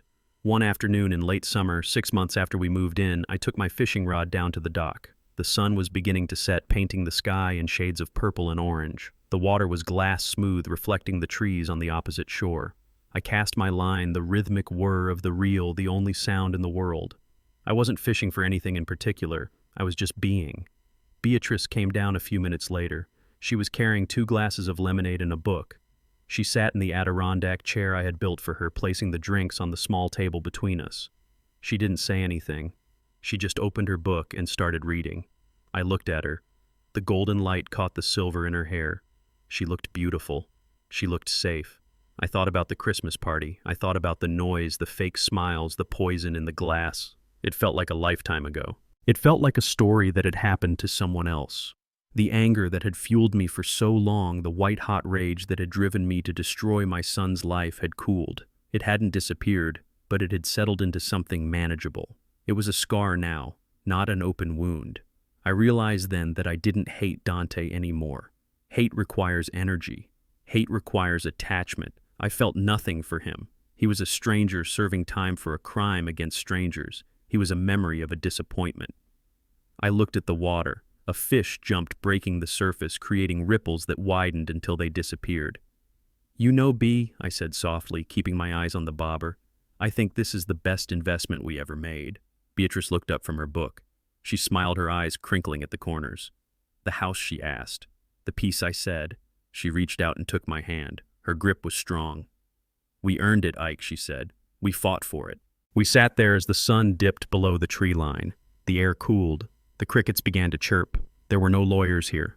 There were no schemes. There were no pills hidden in pockets. There was just us. 2 people who had weathered the storm and found a harbor. I reeled in my line. I didn't catch anything, but that didn't matter. I wasn't fishing for food. I was fishing for time. And for the first time in my life, I felt like I had all the time in the world. "Let's go inside," Old Man Beatrice said, standing up and stretching. "I am making stew."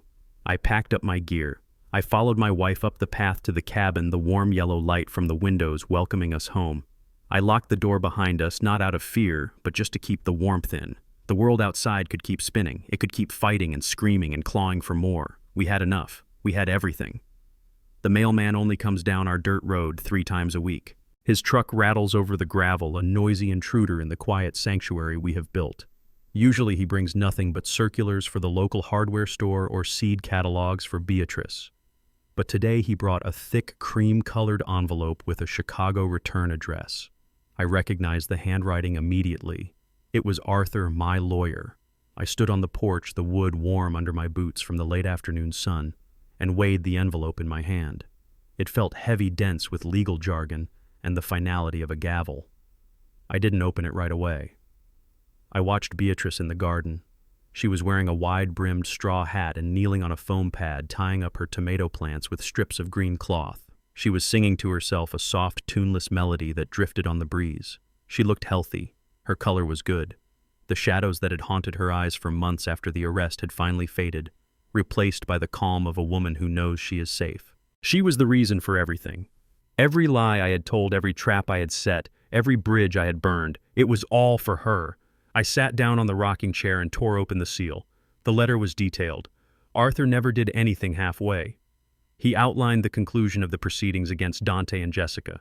I read the words and a cold, grim satisfaction settled in my gut. It had been a bloodbath. Just as I had suspected, prison had not humbled them. It had turned them feral. When the plea deals were offered, the district attorney had pitted them against each other, a classic prisoner's dilemma. But instead of negotiating, they had gone for the throat. Jessica had testified that Dante was the mastermind, claiming he had physically threatened her into buying the poison. She claimed she was a battered wife, a victim of his gambling debts and his rage. She provided the prosecutors with access to a hidden laptop she had stashed in a storage unit, hoping to trade Dante's secrets for her freedom. The laptop contained evidence of Dante's illegal bookie activities, his money laundering, and his identity theft of 3 other seniors he had targeted before us.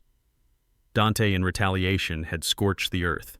He gave up Jessica's entire network. He testified about the other investors she had defrauded. He revealed that the poisoning of Beatrice wasn't her first attempt at playing God. He told them about a previous business partner of hers who had mysteriously fallen ill right before a crucial vote. He handed them the keys to every skeleton in her closet. They thought they were buying their freedom. They thought that by destroying the other, they would climb out of the pit. They were wrong. The judge, a woman with a reputation for despising elder abuse, had looked at the mountain of new evidence they had provided against each other and thrown the book at them. The plea deals were revoked. The charges were upgraded. Because of their mutual testimony, they had exposed the depth of their depravity. They weren't just desperate debtors, they were career criminals. The letter stated that the divorce had been finalized via a video link from their respective facilities. There were no assets to divide. There was no custody battle for the children who were now safe in a foster home with a family that wanted to adopt them. There was only the division of blame. And then came the sentencing. Because they had admitted to a pattern of behavior, because they had shown zero remorse, and because they had wasted the court's time trying to frame each other, the judge had increased the sentences. Jessica Jefferson, 25 years, no parole for 20. Dante Jefferson, 20 years, no parole for 15. I folded the letter. 20 years. My son would be 55 years old when he saw the sky without bars across it. I would be 92. Or dead. I looked at the lake. The water was still reflecting the orange and purple of the setting sun. A loon called out in the distance, a lonely, haunting sound. I felt a ghost standing next to me. The ghost of the father I used to be. He was weeping. He was mourning the little boy who used to sit on his lap and steer the truck. But I wasn't that father anymore. I was the man who had survived. I struck a match. I held the flame to the corner of Arthur's letter. I watched the paper curl and blacken the words turning to ash. I dropped it into the metal bucket I kept for citronella candles and watched it burn until there was nothing left but dust. I didn't need to keep the record. I didn't need to read it again. It was done. The cancer had been cut out. The wound was closed. Ike. I looked up. Beatrice was standing at the bottom of the porch steps, wiping her hands on her apron. She looked at the smoke rising from the bucket. She knew. She always knew. Was that news? She asked softly. I stood up and walked down the steps.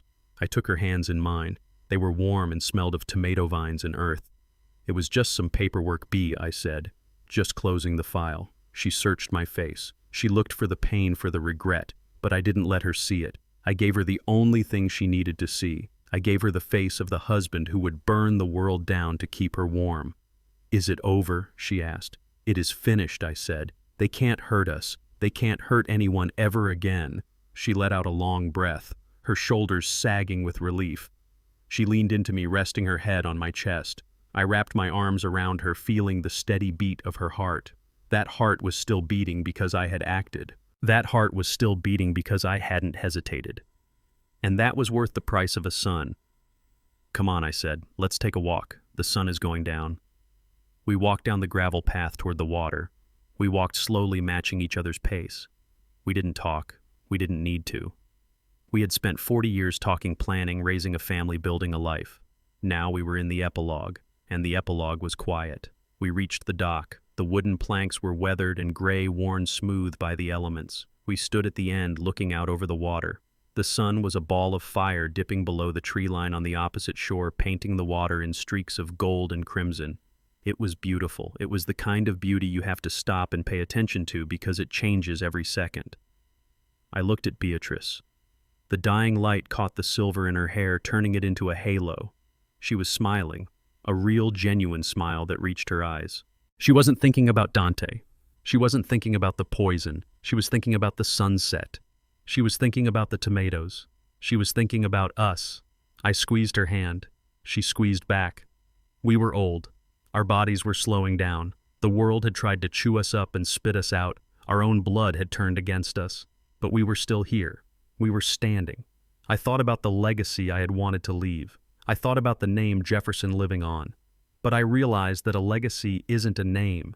It isn't a piece of land or a bank account. A legacy is the way you love. A legacy is the way you protect the things that matter. My legacy was standing right next to me, holding my hand.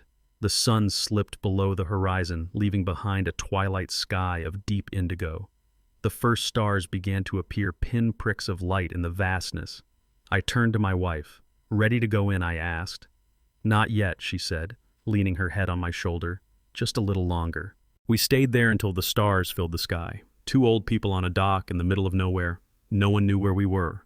No one knew our names. And for the first time in my life, I felt completely, utterly free. The past was ash in a bucket.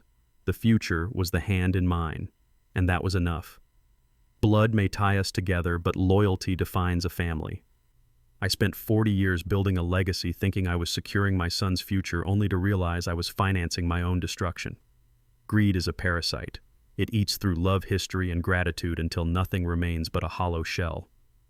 My greatest victory wasn't the wealth I accumulated, but the courage to cut off the infected limb to save the heart. Protect those who truly cherish you and never hesitate to close the door on those who only cherish what you can give them. What do you think about the price Dante paid for his greed? Was Isaiah right to let the law take his own son, or is blood always thicker than water? I read every single comment. So tell me your honest opinion below. If this story of ultimate justice kept you on the edge of your seat, please hit the like button and subscribe to the channel. Turn on that notification bell because the next story I am going to share involves a betrayal so deep it makes this one look like a playground fight. Thank you for watching.